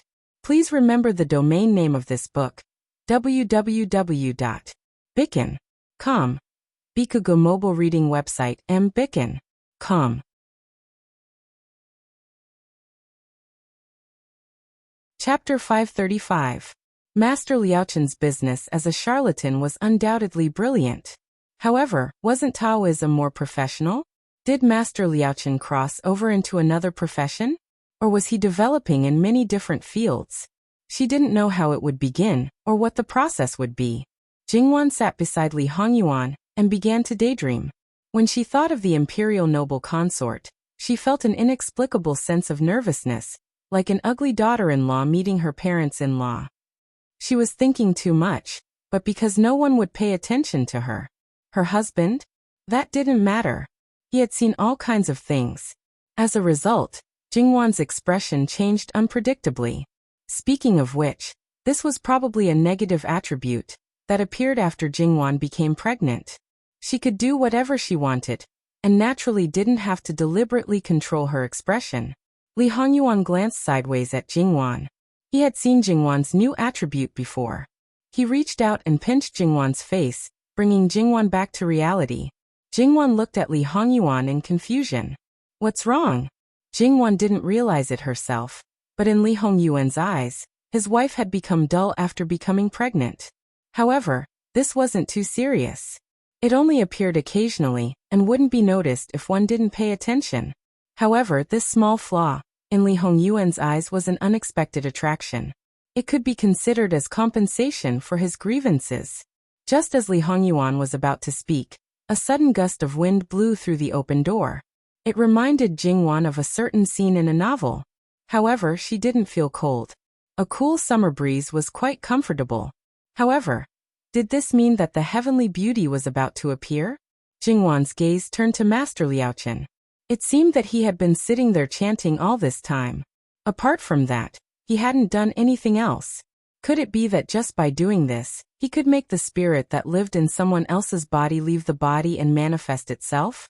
That's amazing, my Master Liaochen. Jingwan looked at the door again. Then suddenly, a blurry figure appeared at the door. Jingwan was shocked and sat up straight subconsciously. Li Hongyuan, who was originally looking at her, also glanced at the door because of her reaction. Then he changed his posture slightly and looked at the figure at the door that was becoming more and more solid. When it came to ghosts and monsters, most people were afraid. However, the person who appeared now truly looked like a fairy who had walked out from the moonlight. She carried a trace of coldness and was otherworldly. She really didn't look like a mortal. However, perhaps it was because she wasn't a human in the first place. How could such a ghost inspire fear in people? Jingwon discovered that her husband's facial features had really inherited his mother's. It was no wonder that he was recognized as the most handsome man in the capital. The reason why he was only known in the capital was because his activities were basically in the capital. Not many people had seen him. Moreover, as a member of the royal family, ordinary people didn't dare to talk about him casually. Therefore his good name, naturally wouldn't spread widely. Jingwon thought that she had seen many beauties, but at this moment, she seemed to be stunned. Lee Hongyuan also looked at the imperial noble consort. However, he didn't have much of a reaction. The only thought in his mind was that the person he saw before he died in his previous life was indeed her. He retracted his gaze and inadvertently looked at Jingwon's face. TSK, his wife was actually stunned by a woman. Even if that woman was his mother, it wouldn't do. He reached out and pinched Jingwon's face again. And this scene happened to fall into the eyes of the imperial noble consort. Seeing how close her son was to her daughter-in-law, she naturally couldn't help but raise a light smile. And with this smile, the cold feeling on her body disappeared without a trace. What was left was a fairy who had been touched by the smoke and fire of the mortal world. The sense of distance reduced, and she was gentle and amiable. Jingwon was disturbed from looking at the beauty, so she was naturally a little unhappy. However, when she saw her husband's face become even darker, she immediately added a comforting smile. Ara Yuan is the most handsome in the world. Lee Hongyuan's face became even darker. At the same time, there was a burst of laughter from the side. The husband and wife both looked over. The imperial noble consort, who was at the door just now, was now only 3 steps away. Jingwon was a little embarrassed. There was no other way. This was a real mother-in-law, and a beauty who was so beautiful that she didn't dare to blaspheme. She hurriedly stood up. As a result, Lee Hongyuan and the imperial noble consort reached out at almost the same time. One helped her, but the other's hand went through her arm. Slow down. Don't be so impatient. Lee Hongyuan frowned slightly. The imperial noble consort looked at her hand, and a flash of sadness appeared on her face. Then she smiled and said, Yuaner is right. Wanwan, you are pregnant now. Slow down a bit. It's for the child and for you. Jingwan's face was a little red. She was ashamed of her weak performance. Yes, Mufei. Daughter-in-law will remember. The imperial noble consort was very happy with how Jingwan addressed her. Lee Hongyuan also stood up straight at this moment. Mufei. Although the imperial noble consort looked very young, in fact, she was 20 years old, but she had a 25-year-old son. However, Lee Hongyuan didn't feel that he couldn't say it. It was just a form of address. Yuaner. The imperial noble consort's face seemed to be a little sad. However, perhaps because of her soul, it was far less intense than when she took over Qin Shufei's body. She clearly had deep feelings, but there was no palpitations or tears.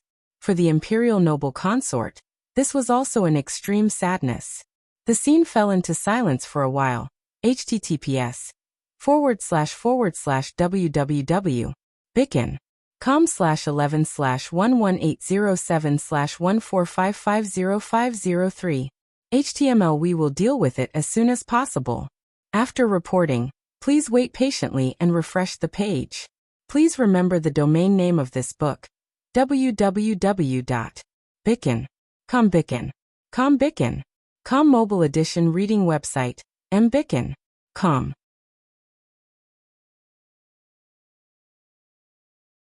Chapter 536. Yes. Lu Qingdi was excited and anxious, careful and timid. Maybe he was a little unhappy that the imperial noble consort looked at her son and daughter-in-law first instead of him. However, this last emotion was not obvious. He might not have noticed it himself, but it didn't mean that others didn't. As a murderer, you didn't feel any guilt or self-reproach in front of the deceased. How could you be unhappy because you weren't the first person she looked at? It's not like I love you so much that I'm still thinking about you even after you've been dead for so many years. Even if it's true love, only an idiot would put you first after you've killed him. To be honest, even if I put you first, it should be because of hatred. I'm already giving you a lot of face by not pouncing on you and snapping your neck the moment I appeared. The imperial noble consort turned her face and looked at Lu Qingdi quietly. Lu Qingdi, who had raised his hand to touch her, froze under her gaze. He became more and more uncomfortable, and the excitement in his eyes was colored with a different color. Yes, yes, yes. His lips moved and his hands trembled again. The imperial noble consort squatted. Your Majesty. She was graceful and her movements were still textbook standard. Lu Qingdi subconsciously reached out to help her, but he missed. His hand passed through the imperial noble consort's arm. Lu Qingdi was stunned, and there was a moment of blankness on his face. He looked at the imperial noble consort, as if he hadn't realized what was going on. However, when Lu Qingdi reacted like this, Jingwan clearly saw that the imperial noble consort's hand that was touched shrank and the other hand brushed it away. It could be seen that she disliked Lu Qingdi's approach even if she didn't feel it physically. If it weren't for Li Hongyuan and Jingwan, she might have made it very obvious. Jingwan's understanding of the imperial noble consort was based on what others said. She was all good, good-looking, good-tempered, well-cultivated, kind. In short, she was perfect in every way. But now, it didn't seem to be the case. Speaking of which, even a clay figurine had a temper. Being good-tempered didn't mean that she didn't have a temper. The imperial noble consort was not a saint. How could she not have any negative feelings for the enemy that she robbed and killed? In the imperial noble consort's heart, it was normal that she wanted to chop Lu Qingdi into pieces. Disgust was too light. Of course, there was another possibility, which was that the imperial noble consort didn't care about life and death at all. Based on this, she didn't have any hatred for Lu Qingdi who killed her. However, the imperial noble consort died before the child was born. So more hatred came from this. No matter how much Lu Qingdi favored Li Hongyuan after that, he also deprived him of the most important thing. A woman could have no ambition, but she would never allow her child to be bullied. So the imperial noble consort could maintain her current state, because she was calm. It could only mean that she had reached the realm of not showing her emotions. Thinking about it, although the imperial noble consort died early, whether it was the Pei family or Lu Qingdi later, she could be said to have been well protected. However, she learned a lot of things that she should learn. And in the next 10 years she got along with Qin Shufei, so she must have been greatly influenced by Qin Shufei. The most powerful women in the imperial harem were 3, not 2. It would be strange if the imperial noble consort was not scheming and shrewd. Yes, yes, the imperial noble consort smiled softly. Your Majesty, I can't be here for long. Let me and Yuan talk to his wife first, then I will talk to your Majesty. Then she looked directly at Jingwan and Li Hongyuan. Obviously, she just wanted to inform Lu Qingdi, not to get his consent. Even if she annoyed Lu Qingdi, the imperial noble consort obviously wouldn't care. She was already dead, so she didn't have so many scruples. However, the imperial noble consort, who had a lot to say, didn't know what to say to her son now. Her eyes fell on Jingwan. I know that Wanwan is a good child. It's Yuaner's blessing to marry you. I only hope that you can go forward hand in hand and never leave each other. Then she looked at Li Hongyuan. I didn't fulfill my duty. I'm sorry. But what's the use of saying this now? So, I only hope that you'll be well. The imperial noble consort paused and smiled. All right, you can leave first. I'll talk to your imperial father. Li Hongyuan didn't say anything. He glanced at the imperial noble consort and said, This son will take his leave. Then he left with Jingwan, who didn't have time to greet him. After Jingwan left, she saw Master Liaochen twirling his Buddhist prayer beads and looking up at the sky. She didn't know when this great trickster came out. But the family was reunited, so he really had nothing to do with it. But Jingwan didn't have the desire to speak at this moment. She glanced at the room from time to time. This place was very quiet at this moment. Even the palace guards and Lu Qingdi's eunuchs were relatively far away. Li Hongyuan reached out and put his palm on Jingwan's face. He used a little force to make her look at him. Are you that curious? Jingwan smiled embarrassedly. I really want to know what they're talking about. All right, they were husband and wife. Even if they were enemies, Lu Qingdi didn't think so. What else could they be talking about? They're just pouring out their hearts and promising to be together in the next life. That's all. At first, Jingwan wanted to refute, but after he finished speaking, Jingwan understood what he meant. For the imperial noble consort, it was fake to confess her feelings. It was real to make Lu Qingdi feel guilty and painful. But the real purpose was to gain more weight for her son. At this time, it was the stupidest thing to do to make a scene with Lu Qingdi and pursue Lu Qingdi's mistakes. https://www.bicken.com/11/11807/145505539. HTML. Please click here to report an error. Registration is not required. We will deal with it as soon as possible. After reporting, please wait patiently and refresh the page. Please remember the domain name of this book: www.bicken.com.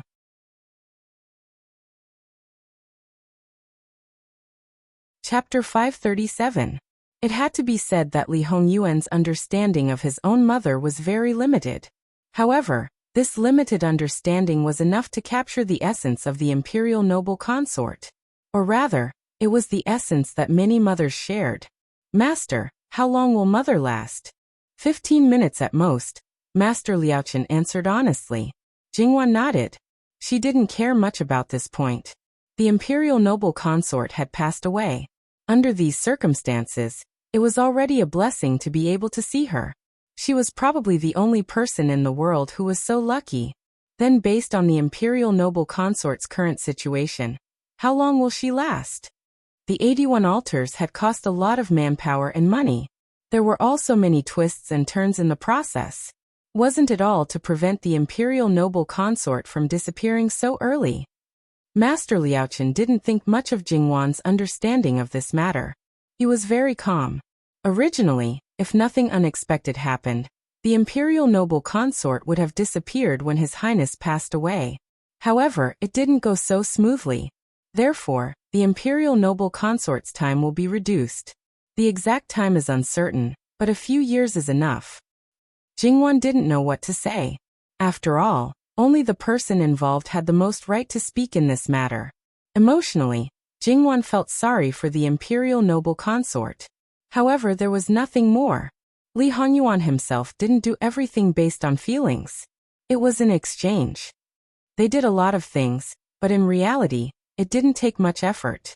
Thus, whether the imperial noble consort existed or not, and how long she wanted to live, was the most important thing. Li Hongyuan reached out and held Jingwan's hand. We've done what we should. Ba, Master Liaochen said. Jingwan felt that there was a deeper meaning to this ba. It also felt like it was purely a catchphrase. As for the imperial noble consort, just as Li Hongyuan said, when she deliberately catered to Lu Qingdi was easily controlled by her. Of course, her previous attitude was there. Even if the imperial noble consort wanted to do something, she would not go too far. Anyway, she was a soul now.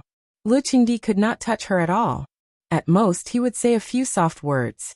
The imperial noble consort sensed that it was about time for her to appear. Your Majesty, it's about time for Qinxia to appear.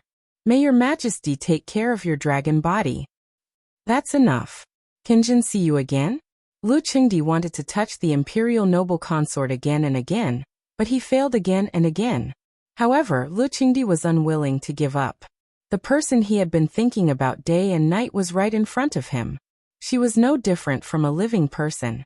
She was the same as the one in his memory. But why couldn't he touch her? This was why people were so greedy.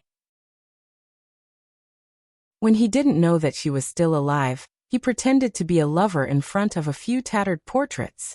When he knew that she was still alive, he wanted to see her so that he could die in peace. But when he saw her, he wanted to touch her and make her stay. In short, he couldn't wait to erase all the unhappiness in the past and reconcile with her.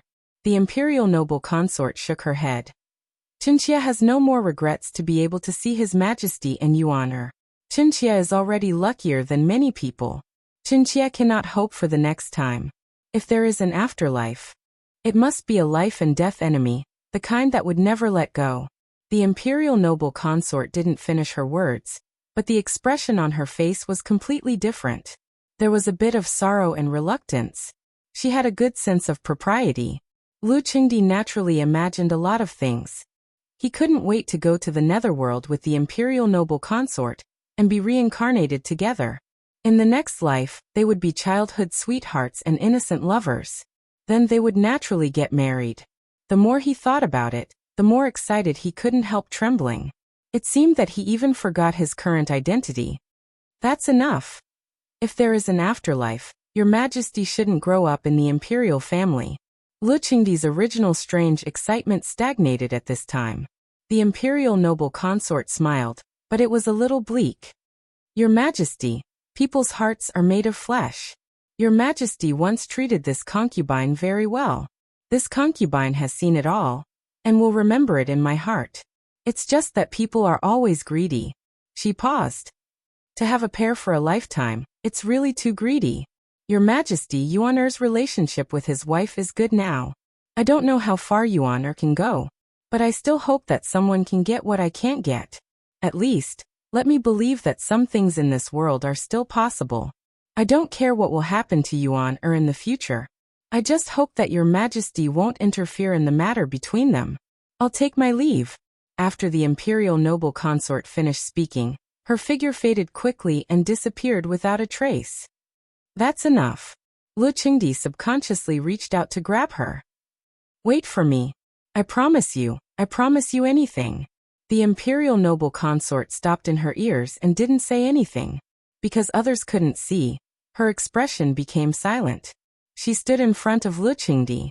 She knew very well that this man was just impulsive. The imperial noble consort didn't believe what he said at all.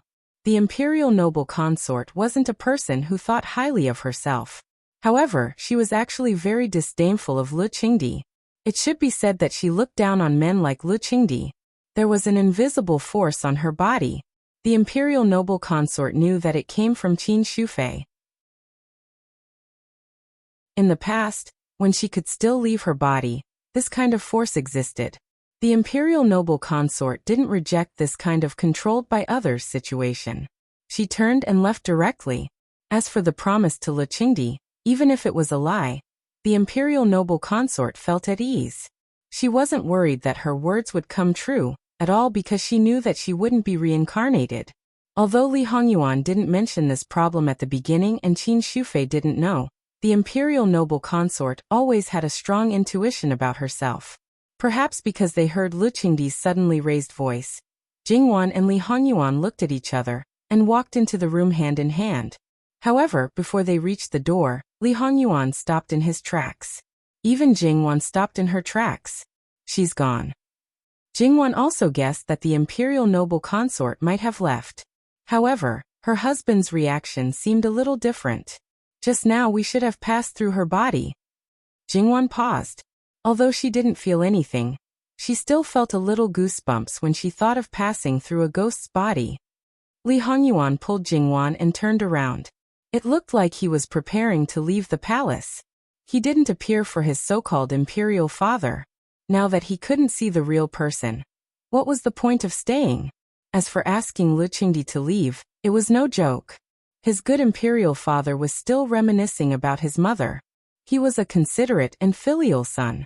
When he shouldn't disturb him, he would be 100% considerate. When Lu Qingdi came out in a daze, he seemed to wake up a little when he saw Master Liaochen. However, other than Master Liaochen, there was no one else. Even so, Lu Qingdi didn't dare to put on the airs of an emperor in front of Master Liaochen. First, Master Liaochen was unpredictable. Second, he needed his help. Master. Lu Qingdi called out hesitantly. Master Liaochen turned around and gave a Buddhist bow. Ba.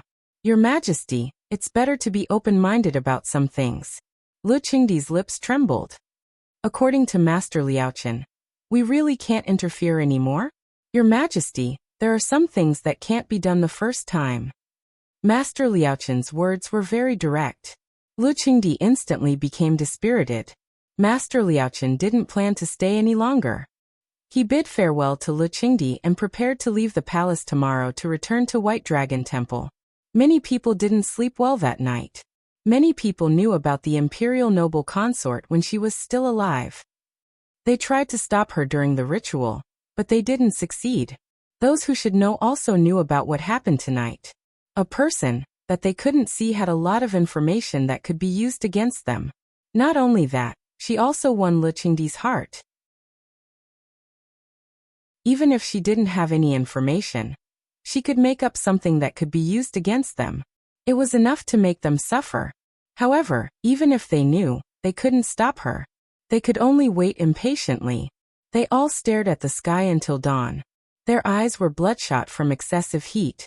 There was supposed to be morning court today, but it was cancelled because the emperor wasn't feeling well. https://www.bicken.com/11/11807/145777135. HTML. Click here to report an error. Registration is not required. We will deal with it as soon as possible. After reporting, please wait patiently and refresh the page. Please remember the domain name of this book: www.bicken.com Mobile Edition.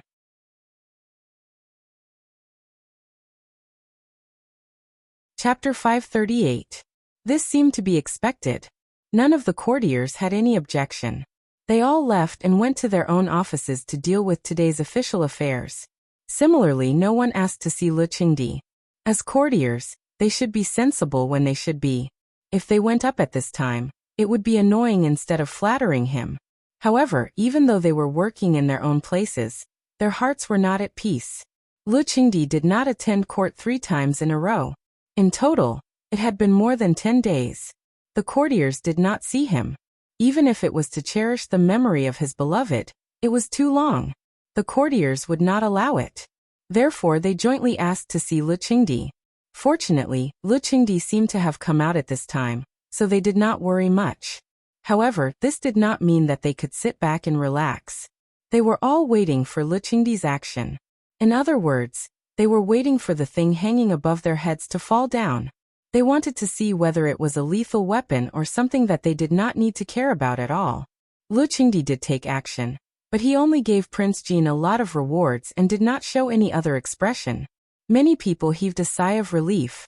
Obviously, these people had done something shameful. However, even if they were relieved, it did not mean that they were completely relieved. After all, no one knew whether Lu Qingdi would hold back and make a move in the dark. After all, the power of the imperial court was divided by several princes. No matter who was attacked, the whole situation would be affected. Even if it was Prince Rui, who still looked like a cripple, who could guarantee that he was really harmless? It was just because Lu Qingdi had solid evidence. No matter what these people thought, it would not affect Jingwan and Li Hongyuan. After all, the appearance of the imperial noble consort was like a protective talisman for them. Although it seemed that it was just icing on the cake, it could also save them a lot of small troubles. If small troubles kept coming, it would make people very angry. In fact, all parties knew what position Prince Jin was in now. Therefore, no one would foolishly look for trouble at this time. Otherwise, it would definitely cause the emperor to be furious. Even if the officials in the court took sides, who would be able to oppose Lu Qingdi directly? No matter how mediocre he was, he still held great power. As the saying goes, when the emperor is angry, millions of corpses will fall. In this way, it gave Jingwan a peaceful environment to nurture the fetus. Jingwan suspected that her husband had delayed the emperor's meeting with the imperial Gui Fei for this purpose. Did that mean that he already had a plan to get pregnant? Then, her husband's feelings for that child seemed to be more complicated than she had expected. At this time, Jingwan got the news that Duchess Ding was gone. Jingwan was immediately startled. Her heart was a little complicated. To be honest, Duchess Ding was not a likable person, but she was Sun Yijia's mother. Even if Sun Yijia had a bad relationship with her, it was mainly later. Sun Yijia must have feelings for her. Moreover, it was because of Sun Yilin that she fell ill. She couldn't deny her love for Sun Yilin. However, this kind of love was obviously too much. The strong desire for control made the relationship between mother and son worse and worse, to the point that there was no room for recovery. In the end, she was Duchess Ding, so the prince's residents should go and offer their condolences. On one hand, Jingwan was worried about Sun Yijia. On the other hand, she couldn't help but think of Sun Yilin. He was also a righteous and upright person. The last time she saw him, he was still on the road to Jiangnan. After being an official for a few years, he must have changed. She just didn't know if the change was big. There was a trace of curiosity in her heart, but she quickly threw it to the back of her mind. How he was had nothing to do with her. In addition, there was a super vinegar jar, so even if it was purely out of curiosity, it was better not to ask. Jingwan first sent someone to see Sun Yijia. She learned that although Sun Yijia's spirit was not very good, it was not too bad. After all, she was a pregnant woman. The people around her would definitely try their best to comfort her. This was not a burial in a day or two. Moreover, even if they came to offer their condolences, it would be done in batches. Jingwan and Li Hongyuan's time was neither the first nor the last. In fact, they just went through the motions and offered an incense stick. Given Jingwan's current situation, Li Hongyuan naturally did not allow her to stay in Duke Ding's mansion for long. However, coincidentally, when they left Duke Ding's mansion, they happened to meet Sun Yijia, who came back in a hurry. When they met head-on, the atmosphere was a little tense. The living hell could hardly control his emotions. He looked at Sun Yilin as if there were knives in his eyes. Jingwan just glanced at Sun Yilin. To be honest, if she hadn't heard the words of the servants of Duke Ding's mansion, she wouldn't have recognized him at all. Sun Yilin's face was obviously wrapped in layers of white cloth. It was obvious that he was injured. Moreover, his whole spirit was different. His gentle aura was gone, and he seemed colder, even with a trace of gloominess. Even his figure had changed a little. Of course, this was not surprising. After all, he was only 20 years old. It was normal for some changes to be made in 2 or 3 years. Jingwan was a little shocked. She didn't know what had happened to him, but her attention was first on the man beside her. She was afraid that he would make trouble if he didn't agree with her. https://www.bicken.com/11/11807/146072221. HTML. We will deal with it as soon as possible. After reporting, please wait patiently and refresh the page. Please remember the domain name of this book, www.bicken.com. Bikugo mobile reading website, and bicken.com.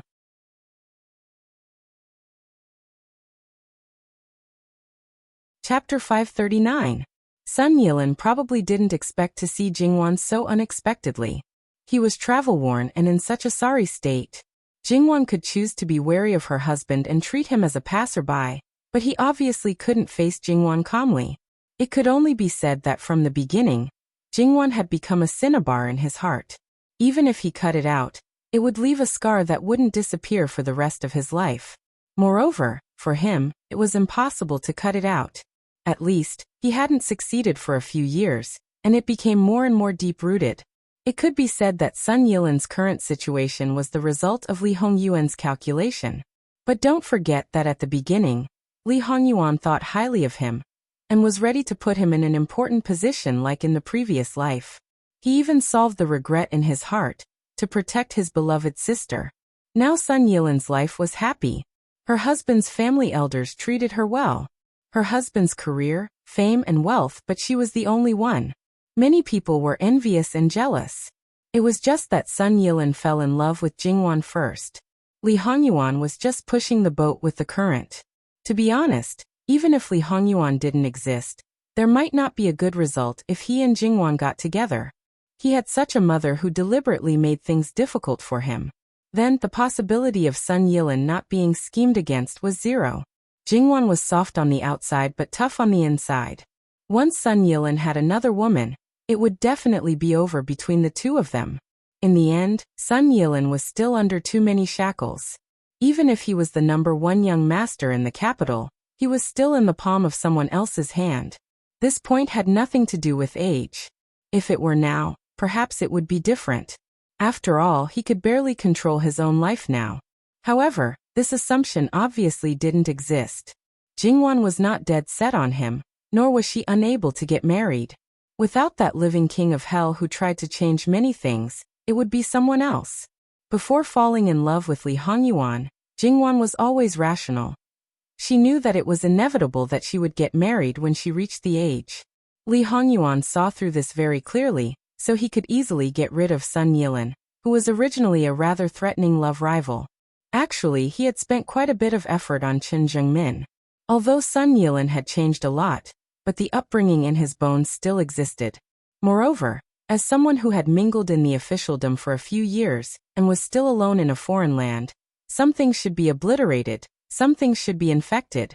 To be able to maintain one's original heart, it could be said that there were not many that could be found.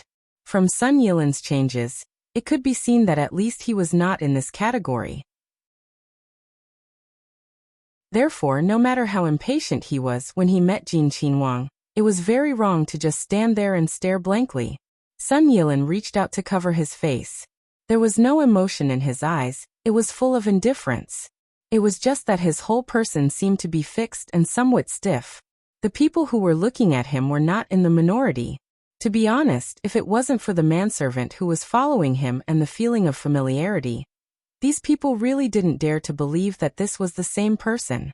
In the past, when they, the servants, talked about this person with their heads held high and their chests puffed out, the difference was really too big.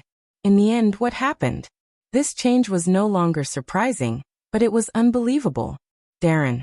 Sun Yilin's manservant cautiously called out. Sun Yilin returned to his senses and put down his hand. Turning a blind eye to the people around him, he walked straight into the fu. The deeper he went, the more people he met. And those people, whether it was servants, guests, or even the masters of Duke Ding's fu, their first reaction was, "Who was this person ah?" However, because he had entered the gates of Duke Ding's fu, he should be a guest. At first, he just asked about the location of the morning hall. This was a place where he had lived for more than 10 years, so naturally, he didn't need anyone to lead the way. There were not many people in the morning hall, but there were also quite a few people. Sun Yijia and Luo Jingbo were both there. Soon, people noticed Sun Yilin one after another. As for his manservant, obviously, this was not a place where he could come in. Therefore, no one recognized him at first. No, it should be that they even guessed who he was. Sun Yilin stared fixedly at the morning hall. Now he could only see a coffin. If Sun Yilin wanted to see it again, he could only wait until the burial. His expression was still visible on his face, or rather his emotions. His whole person was stiff and numb. At this moment, Sun Yilin thought a lot, but it seemed that he wasn't thinking about anything at all.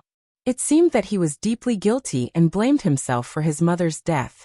After all, when Duchess Ding fell ill, he did play a big part in it. However, it seemed that it had nothing to do with him at all.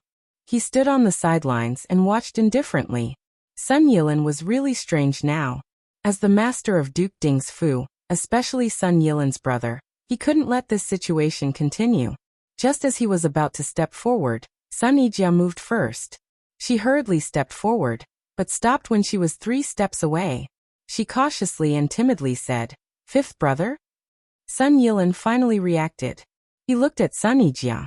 Perhaps it was because she was his most beloved sister, but he forced a smile. It seemed that he hadn't smiled for so long that he didn't know how to smile. Little sister.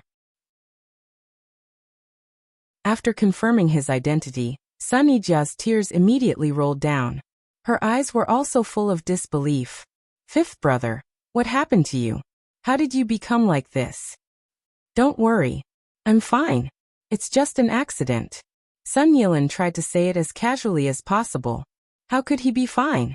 He looked terrible at first glance. Sun Yijia stepped forward and reached out her trembling hand. Sun Yilin avoided it and glanced at her belly. "You're pregnant now. I didn't wash up. I'm not clean.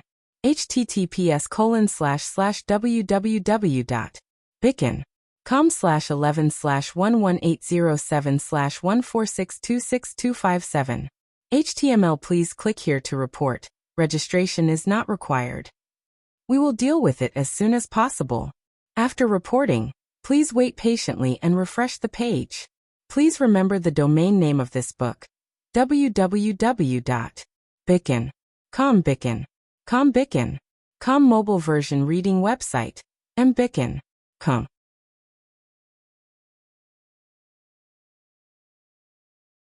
Chapter 540.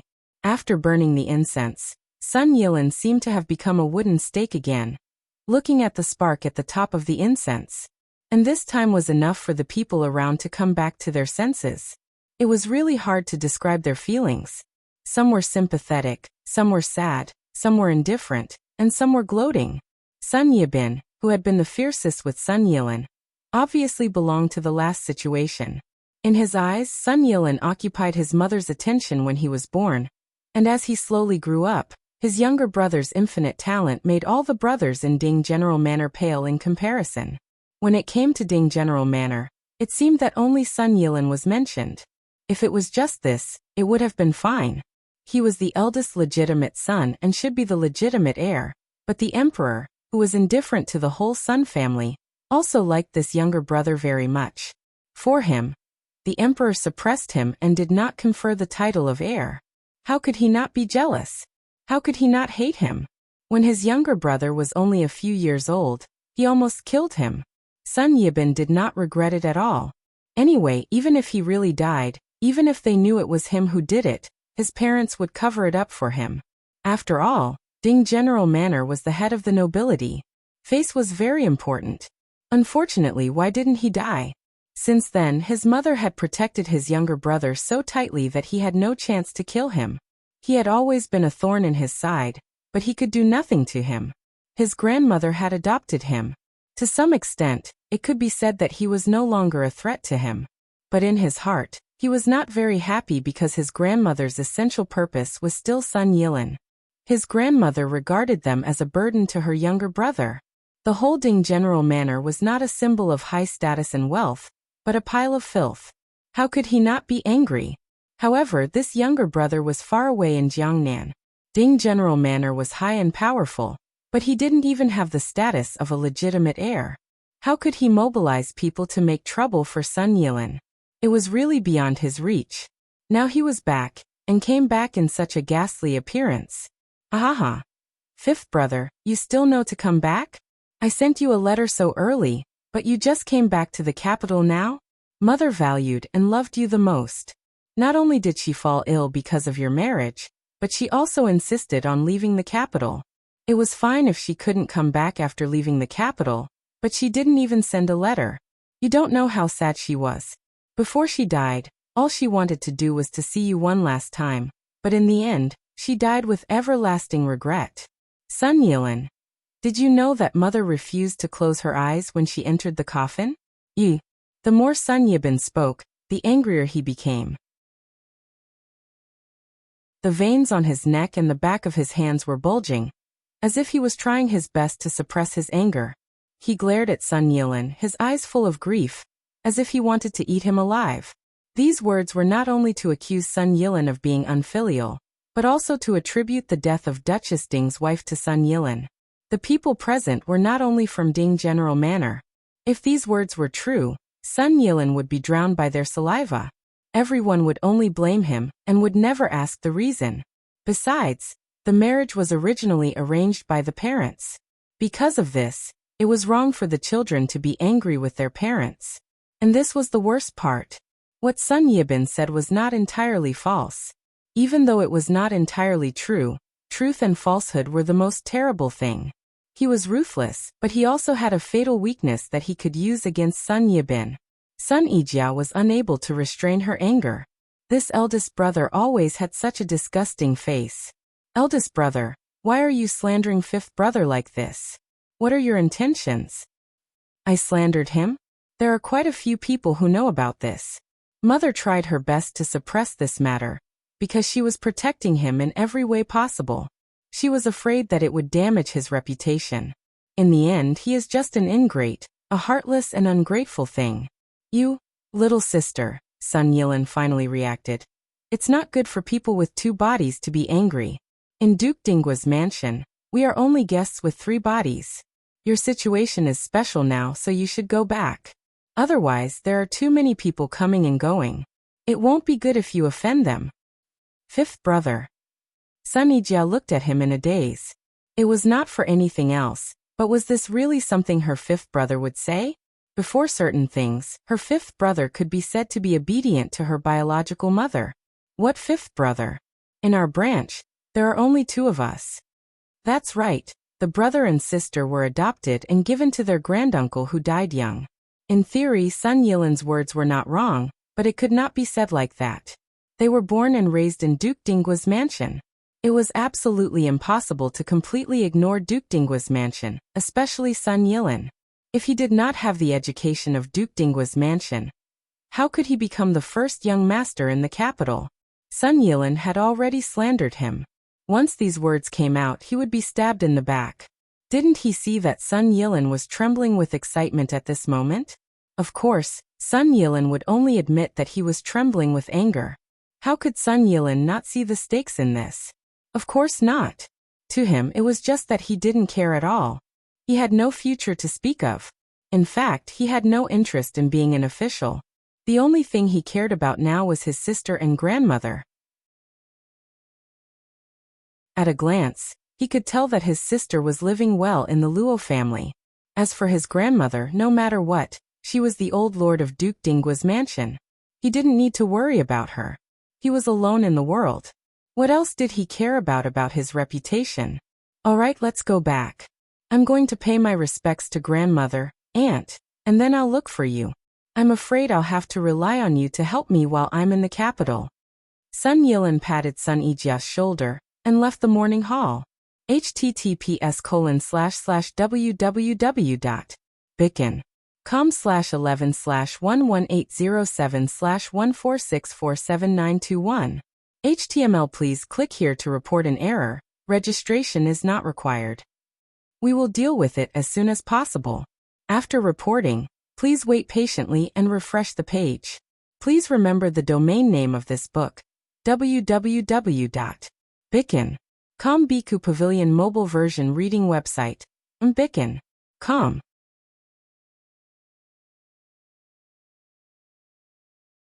Chapter 541. Luo Jingbua saw that Sun Yijia's expression was strange and hurried forward to support her. Yijia, what's wrong? Sun Yijia had a faint abdominal pain. She knew that she was too emotional and affected the child. She hurriedly tried to calm down and exhaled twice. I'm not feeling well. Let's go back. Okay. Luo Jingbua hurriedly nodded and carefully wiped away the tears on her face. Regardless of whether Sun Yijia was really feeling unwell or not, she was not only adopted but also a married daughter. She did not even need to observe mourning, let alone watch the coffin.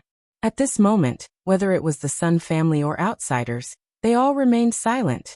In fact, with Sun Yilin's explosive words blocking them, Sun Yijia could not even make a splash. Moreover, Sun Yijia was carrying the great-grandson-granddaughter of the Minister of Official Personnel Affairs. The Minister of Official Personnel Affairs was in a good position now. Although Ding General Manor had fallen because of Prince Rui and Prince Kong had taken the lead and seemed to be standing at the peak of power again, they still did not dare to confront the Minister of Official Personnel Affairs directly. If possible, they still wanted to rope him in. The relationship between the two families was not good. If something happened to Sun Yijia in Ding General Manor, the Minister of Official Personnel Affairs would not just simply laugh at it. The couple left with their servants, and the news about Sun Yilin spread quickly. Obviously, the higher Sun Yilin once stood, the worse he would be trampled on in the future. Compared to providing help in a time of need, there were more people who would hit him when he was down, especially many ignorant people who followed the crowd. Their greatest joy was to gossip about all kinds of things. Through subjective processing and speculation, they never considered the harm it would cause to the person involved. Sun Yilin went to see old Madam Sunday. The grandfather and grandson talked alone. It was not a long time, about a quarter of an hour. No one knew what they talked about, but after Sun Yilin came out, he finally seemed to have the aura of a human compared to the previous zombie-like appearance. The servants who served old Madam Sun had been serving her for a long time. Although old Madam Sun did not show her emotions, it did not mean that they could not sense it at all. Therefore, although old Madam Sun looked no different from usual, in fact, she was not in a good mood. It could even be said that she was in a very bad mood. This situation was not difficult to understand. One could tell just by looking at Sun Yilin's miserable appearance. Sun Yilin and Sun Yijia were old Madam Sun's two most beloved grandchildren. One must know that she was indifferent to her great-grandchildren. Sun Yilin had become like this. How could she not feel distressed? Several of the people who served her were also old. They had watched Sun Yilin grow up. Sometimes, they even boldly treated Sun Yilin as their junior. They were incomparably sad when they saw Sun Yilin, so one could imagine how old Madam Sun felt. They were very careful when they entered and exited. A few mothers wanted to persuade her, but they were actually the next generation of old Madam Sun's maidservants. When they served old Madam Sun had already experienced many ups and downs. She was calm and introverted. If there was anything, she would not tell them. Old Madam Sun had long been cold-hearted in Duke Dinggua's mansion. Therefore, even though these people had served her for 20 to 30 years, they were not close to her, let alone talk to her like sisters. Instead of comforting her, old Madam Sun probably hoped that no one would disturb her. What she needed was silence. This was indeed the case. If there was anyone who did not know what was good for them, and came to her door at this moment, especially those who had certain thoughts and wanted to badmouth Sun Yilin in front of old Madam Sun, they would definitely be asking for trouble. Since Sun Yilin and Sun Yijia were adopted, Sun Yilin was naturally no longer so well off in terms of money. Of course, after going to Jiangnan, Sun Yilin deliberately reduced his food and clothing expenses. Facts proved that he could still live without the luxury of Duke Dinggua's mansion. Therefore, he could still live without the money of Duke Dinggua's mansion. When old Madam Sun adopted the brother and sister, she would not ignore the problem of settling down. Previously, Duke Dinggua's younger brother died young. He had no descendants, so naturally, there was no need to divide the family property. Now that there was someone in this branch, it was natural to divide the family property. Sun Yijia's dowry belonged to this family property. Therefore, old Madam Sun had clearly said that if anyone dared to cause trouble in the Luo family because of this, she would open the ancestral hall and expel them from the family. Suddenly, some people's crooked thoughts were scattered. When Sun Yijia got married, she was the only legitimate daughter of Duke Dinggua's mansion. Moreover, her dowry was arranged according to the specifications of a princess. Although she later married Luo Jinghua, and it was reduced a little, it was still very rich. It could make many people jealous and evil. She was not a noble daughter of Duke Dinggua's mansion, so naturally she should take it back. Unfortunately, old Madam Sun saw through these little tricks at a glance, and killed them directly from the source. In addition, she prepared a share for Sun Yilin. In fact, it was not much. It was far less than what would be given to a son of a concubine in Duke Dinggua's mansion in the future. Of course, the premise was that Duke Dinggua's mansion had not declined. Moreover, this family property was far less than the total value of Sun Yijia's dowry. However, in old Madam Sun's opinion, Sun Yijia would not care about this. He was capable and capable. As long as he stood out, these worldly possessions were nothing. Old Madam Sun adopted Sun Yilin, so simply because she wanted to protect Sun Yilin. After all, the current situation was there. She was not optimistic about Duke Dinggua's mansion. Once the fight for the throne failed, Duke Dinggua's mansion would definitely be thrown into the abyss. Sun Yilin distanced himself from Duke Dinggua's mansion, while protecting him to the greatest extent. It could also be considered as leaving a way out for Duke Dinggua's mansion. However, old Madam Sun, who was waiting for Sun Yilin's meteoric rise, probably did not expect that Sun Yilin would become like this today.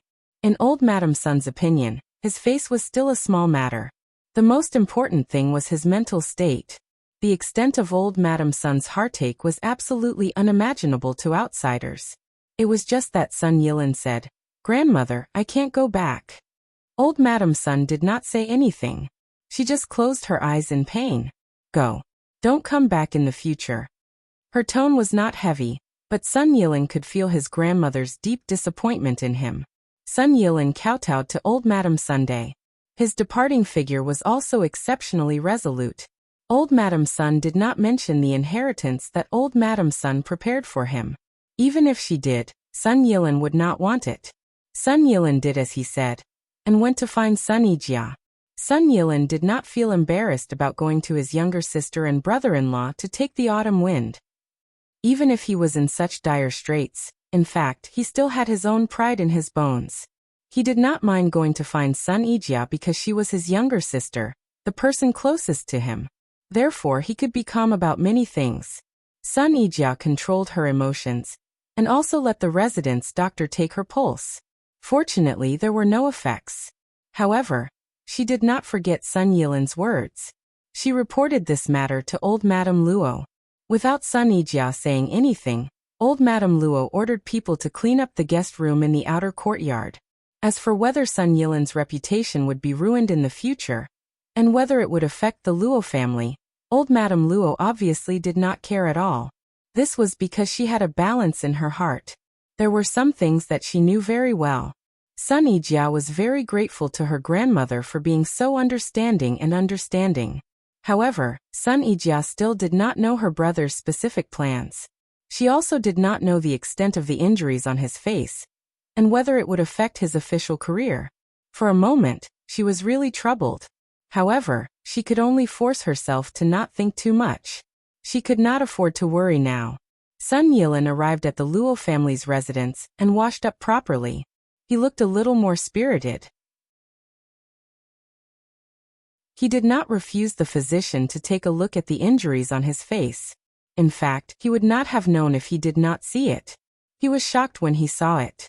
After removing the white cloth, the injuries looked pockmarked. Some areas seemed to have started to grow tender flesh, while some areas had some pus. It was painful to look at. However, Sun Yilin was expressionless. It was as if he did not feel pain at all. The residence doctor carefully treated him with the best medicine. The medicine that Jingwan usually sent over. Young master, I'm afraid this is not the only injury on your body. Just now, the residence doctor carefully looked at the shape of Sun Yilin's injuries. This injury does not look light. Young master, you should not hide it for fear of treatment. If you are worried about our third young mistress, you can rest assured that I will cover up for you in front of third young mistress. Sun Yilin was silent for a moment. Finally, he took off his clothes. Thank you. As for the wounds on Sun Yilin's body, he did not even bandage them. Perhaps he opened them when he was bathing, and it was not convenient for him to bandage them himself. However, it was obvious at a glance that although Sun Yilin had some scruples, he was not very careful. Some places were obviously wet. As a physician, he could not bear to see people like Sun Yilin who did not take care of his own body. Jingwan was more familiar with the Luo family's residence doctor. He was a conscientious old physician who did not speak much. At this moment, he was treating Sun Yilin's injuries while nagging. Sun Yilin was expressionless. He felt a little touched when he heard a stranger's concern, but more than that, he felt that it was ironic. After everything was treated, Sun Yilin looked more and more like the former first young master of the capital city. Especially in front of Sun Ijia, his expression softened. The residence doctor reduced Sun Yilin's injuries to 30%. When Sun Ijia heard this, she heaved a sigh of relief. Brother, how did you get this injury? This was what Sun Ijia was most concerned about. It was a fire. Sun Yilin only gave 2 words. He did not say anything else. Although Sun Ijia knew her brother's temperament, if there was something he did not want to say, he would definitely not say it. His attitude now clearly showed this. Brother, what are your plans in the future? Are you going back to Jiangnan or staying in the capital city? From Sun Ijia's point of view, even if her brother was disabled, he would not lose his position as an official. The problem was whether he could become an official close to the emperor. Little sister, I don't plan to continue being an official. Sun Yilin said very frankly. Sun Ijia's eyes widened and her lips trembled. She had always known her brother's ambition. Now he said that he did not want to be an official? Was it as simple as the physical pain caused by the fire? https://www.bikin.com/11/11807/146922286 HTML. Please click here to report an error. Registration is not required. We will deal with it as soon as possible. After reporting, please wait patiently and refresh the page. Please remember the domain name of this book: www.bikin.com. Bikugo mobile reading website. And Bikin.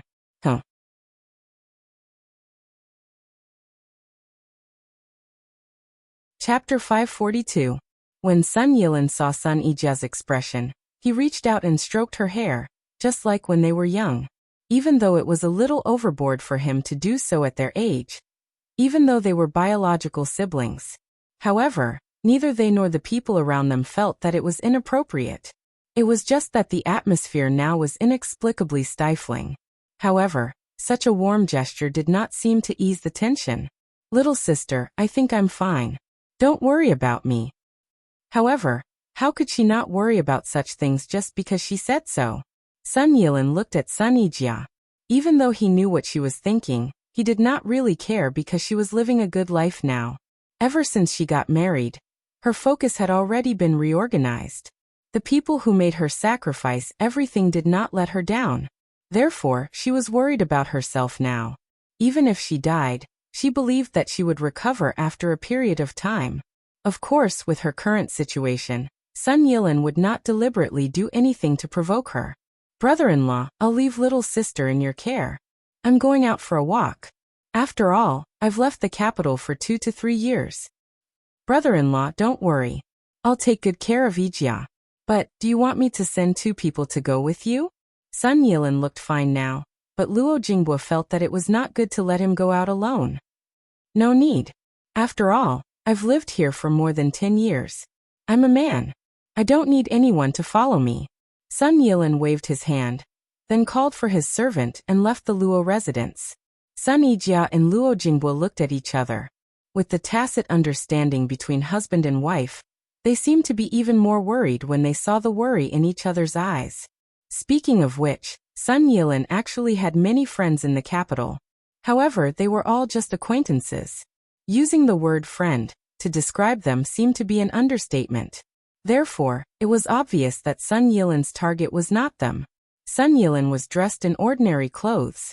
His honor was damaged, and the place he went to was not a place where people from rich and powerful families would easily set foot in. In this way, even if some things were to spread, people who did not know him would not know who the main character was even if they stood in front of him and listened to the lively gossip. In fact, the speed at which things spread would not be so fast. Sun Yilin went to the most ordinary tea house.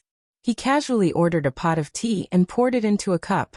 Sun Yilin seemed to not care at all. However, his servant's younger sister felt distressed at this time. He had been following Sun Yilin for almost 10 years. In his eyes, his young master was born with a golden spoon in his mouth.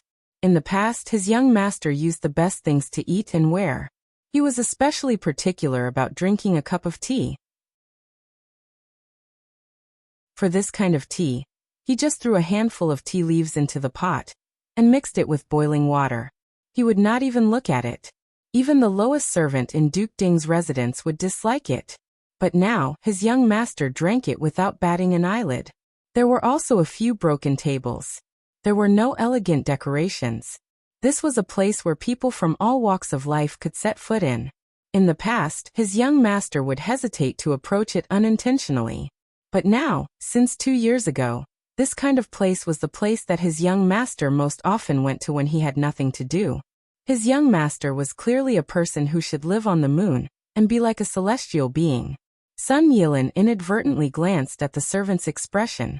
It was just like the expression on his face. He knew what he was thinking. Sun Yilin picked up a salt-baked bean and flicked it on his face. What are you staring at? Sit down. The manservant had a miserable look on his face as he slowly sat down.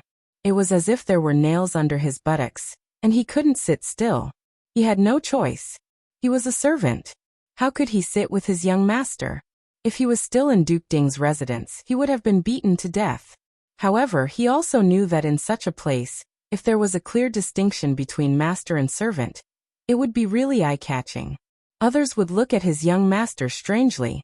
However, no matter how many times this kind of thing happened, he still couldn't get used to it. Sun Yilin was too lazy to pay attention to him. Because sometimes he really needed someone to do some things, and this servant had always been loyal to him. Because even if he was a bit wooden, he would always keep him. Although there were no secrets in this kind of place, it was a good place to inquire about some gossip. Although it was true and false, Sun Yilin had already practiced the skill of removing the false and pure. He would always get some useful information. The situation in the capital and the struggle between the princes were not things that he wanted to pay attention to. What he wanted was some gossip. If he was lucky, he didn't need to do anything to know. If his luck was bad, it was just a matter of spending a little money. In fact, Sun Yilin's luck today was not bad. The table on the side was gossiping about Jin Qinhuang Fu. In the past 2 to 3 years, Jin Qinhuang's presence had weakened. However, Jin Qinhuang Fei could always create a topic from time to time. Sun Yilin's elbow was propped on the table, holding a teacup with a small gap. The teacup was a finger's length away from his lips, and he didn't move for a long time. Those who didn't know would just think that he was lost in thought, thinking too seriously about something and didn't respond to the outside world. However, as his servant, he was a little frightened at this moment. He finally understood the reason why his young master came out and complained incessantly in his heart. Why was young master still thinking about Jin Qinhuang Fei? There were so many good girls in the world, just like that Min Xiaoyu and Miss Min who liked young master very much. Why was young master so stubborn? That was Qinhuang Fei No matter how much he thought about it, it was useless Not only would he not get what he wanted, he would also make himself miserable. Just like now, he was obviously very concerned, but he couldn't even ask openly. Why bother? Why bother? Why bother? However, no matter how colorful the servant's heart was, he didn't dare to say a word. He couldn't even tactfully express it. He was sure that if he said a word, he would be chased away by young master. Sun Yilin sat there for 2 hours. In this small tea house, this was quite rare because the people who came in and out were ordinary people. How could they be so free? It would be good if they could sit there for a quarter of an hour.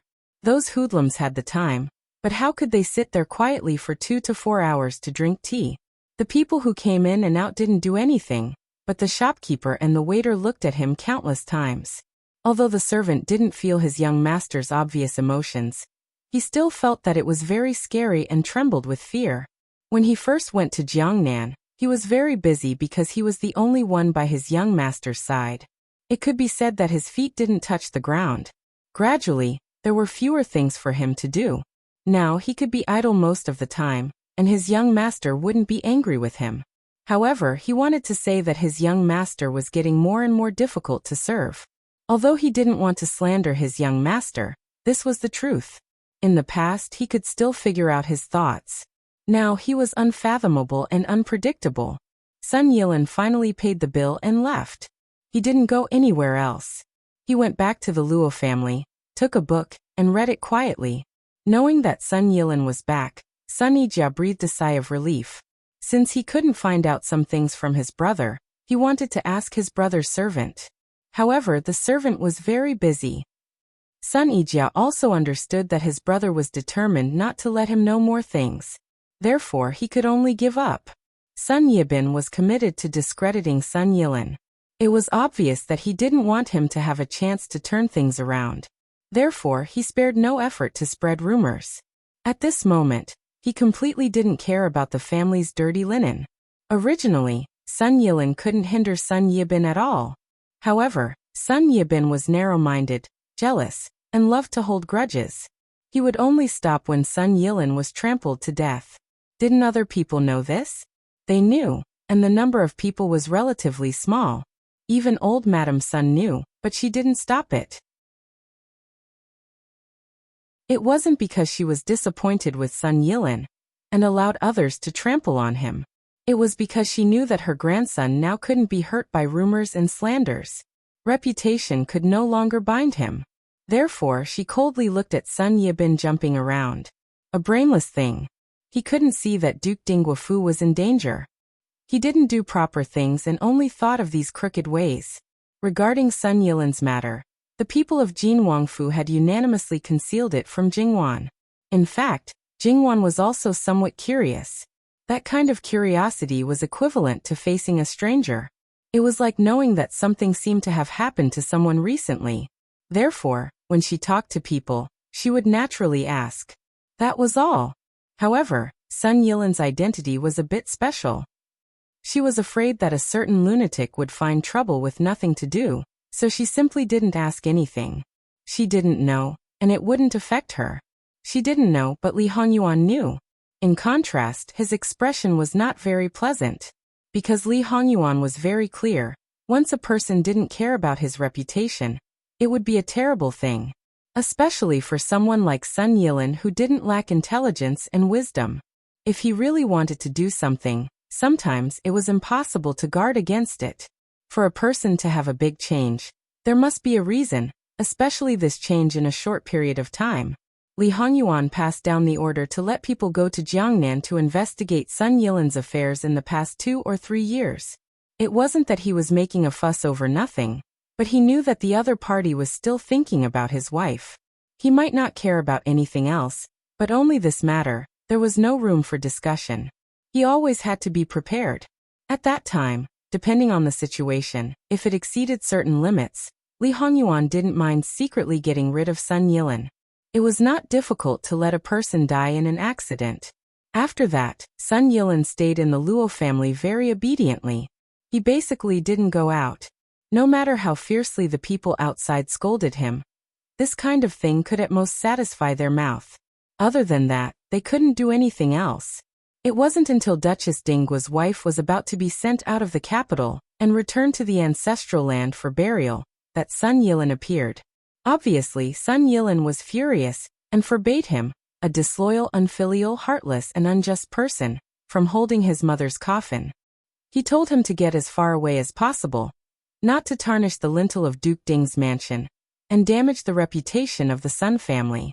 The others didn't have the same extreme reaction as Sun Yilan, but obviously, they all invisibly rejected Sun Yilan. Sun Yilan still had no emotion, and just looked at Sun Yilan. Sun Yilan's scalp tingled under his gaze. How could he not be curious about the reason for Sun Yilan's change? He was gloomy and treacherous. His face was like a dead man's. No matter how good this kind of person looked, he would still make people feel that he wasn't a good person, not to mention that he was injured now. When they were face to face, Sun Yilan wasn't afraid of him at all, but now he inexplicably lacked confidence. If you're done, get out of my way. You. Sun Yilan's eyes widened. His graceful bearing was completely gone, and he looked very ugly. Sun Yilan lost his patience. He reached out to push Sun Yilan away and strode into the coffin. Then, when everyone was caught off guard, he reached out and forcefully lifted the lid of the coffin. When it fell to the ground with a bang, everyone came back to their senses. Sun Yilan, what are you doing? This time, Sun Yilan wasn't the only one who was furious. Sun Yilan turned sideways and looked at the angry crowd. His eyes finally changed and became gloomy and terrifying. Get out! The others seemed to be really frightened by him. Sun Yilan no longer cared about them. He turned around and stepped on the stool where the coffin was placed. The coffin couldn't fall to the ground before it was buried. Although it was early August, the weather was still hot. However, because ice had been used, Duchess Ding's body didn't show any signs of decay. Sun Yilan held the coffin with one hand and stared at Duchess Ding's emaciated appearance with half-closed eyes. In the end, tears welled up in his eyes and slid down his cheeks. After all, she was his biological mother. She had once given him the best of everything. Even if he had a strong desire for control, it couldn't erase her true love and devotion to him. Her initial illness was indeed related to him. Moreover, a person's death was like a lamp going out. No matter what she had done, what reason did he have to continue to blame her? Sun Yilan reached out his hand with a trembling hand and covered Duchess Ding's eyes. Mother, I'm back. It's your son's fault for not being able to see you for the last time. If there is an afterlife. Whether they were mother and son again or not, Sun Yilan seemed to be unable to continue. Finally, he said, please rest in peace. His finger brushed across her eyelids, and then he took his hand away. Duchess Ding finally closed her eyes completely. Sun Yilan clasped the edge of the coffin so hard that the back of his hand turned white. It seemed that when he reached a critical point, he loosened his hand indifferently. However, it was not only his hand that loosened, but also his nerves that had been tense all the time. Even if he tried his best to control it, he couldn't resist his consciousness in the end. He fainted in a very short time. Then his body tilted and he fell off the stool. The fall was not light.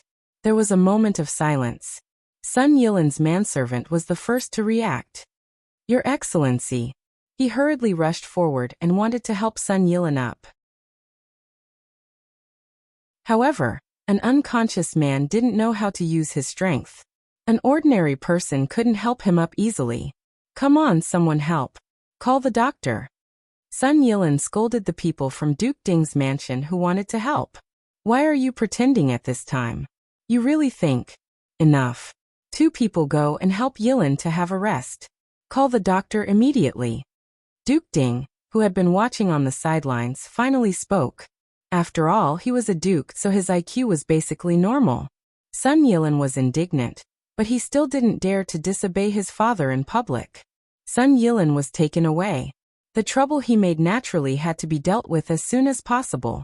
Most of the servants of Duke Ding's mansion had to follow Fuling to the ancestral land of the Sun family. There were only a few people left.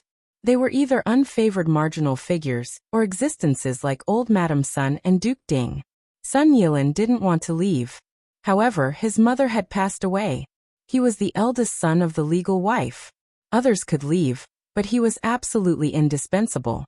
The death of Duke Ding's wife at this time was a big blow to Duke Ding's mansion, and even Prince Kang's family. This was also what Sun Yilin hated most. He couldn't return to the capital city until 27 months later. People like them didn't need to eat, live, and sleep next to their parents' graves. However, during this period, they didn't need to go through the rites of the Duke of Zhou. They couldn't have banquets, drinks, and music. In fact, all these could be tolerated. If they really couldn't bear it, it was not impossible to be careful in private. The key now was that when they returned to the capital after 27 months, it might be too late. This was also the main reason why Sun Yilin was so irritable. Of course, his most important target was Duke Ding's mansion. He couldn't stay in the capital city, and the brothers of Duke Ding's mansion who could compete with him couldn't stay either. In this way, the loss could only be suffered by the imperial court.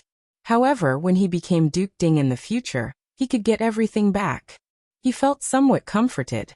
Several other people who fought fiercely with Sun Yilin probably had similar thoughts. However, in Duke Ding's heart, he probably felt a little lucky that the person who died was not his mother. Sun Yilin didn't wake up until 2 or 3 days later. When he woke up, he seemed to have returned to his previous state. Duke Ding's wife didn't need to observe mourning for her adopted son. However, he had decided not to stay in the officialdom. Now that he happened to come back, he directly resigned. It was easy to find a reason, and his rank was not high enough to alarm Lu Qingdi. The Ministry of Personnel could deal with it. However, Sun Yilin was special. He had been registered with Lu Qingdi long ago. Even the job in Jiangnan was given by Lu Qingdi. If he wanted to resign, he would naturally inform Lu Qingdi. Originally, Sun Yilin rushed back after receiving the letter from the capital city, which was against the rules. However, no one really cared about this. Therefore, Lu Qingdi was not surprised to know that Sun Yilin had come back. However, Sun Yilin's resignation was more than a surprise. Lu Qingdi went to see Sun Yilin at once. After seeing Sun Yilin, Lu Qingdi's first reaction was the same. Was this really his honorable nephew? Lu Qingdi didn't ask Sun Yilin how he became like this. "Yilin, I've always thought highly of you. Although something happened to you now, in my opinion, it doesn't have much impact. It's not as serious as your resignation. Thank you for your appreciation, Your Majesty. However, I only know outside that the past 10 years were a little narrow-minded. To tell you the truth, the injury on my body is not only on the surface, but also on my lungs. The doctor said that if I don't recuperate well, I'm likely to have a chronic illness and shorten my life. So I thought that I might as well take this opportunity to travel outside. On the one hand, recuperate, and on the other hand, observe the people's livelihood. After a few years, if Your Majesty doesn't abandon me, I'm willing to come back and serve you." Sun Yilin slightly lowered his head and said unhurriedly. Lu Qingdi sighed softly. That's good. Anyway, you're still young. I'll take it as sending you to a foreign place for a few years. Thank you, Your Majesty. You don't have to thank me.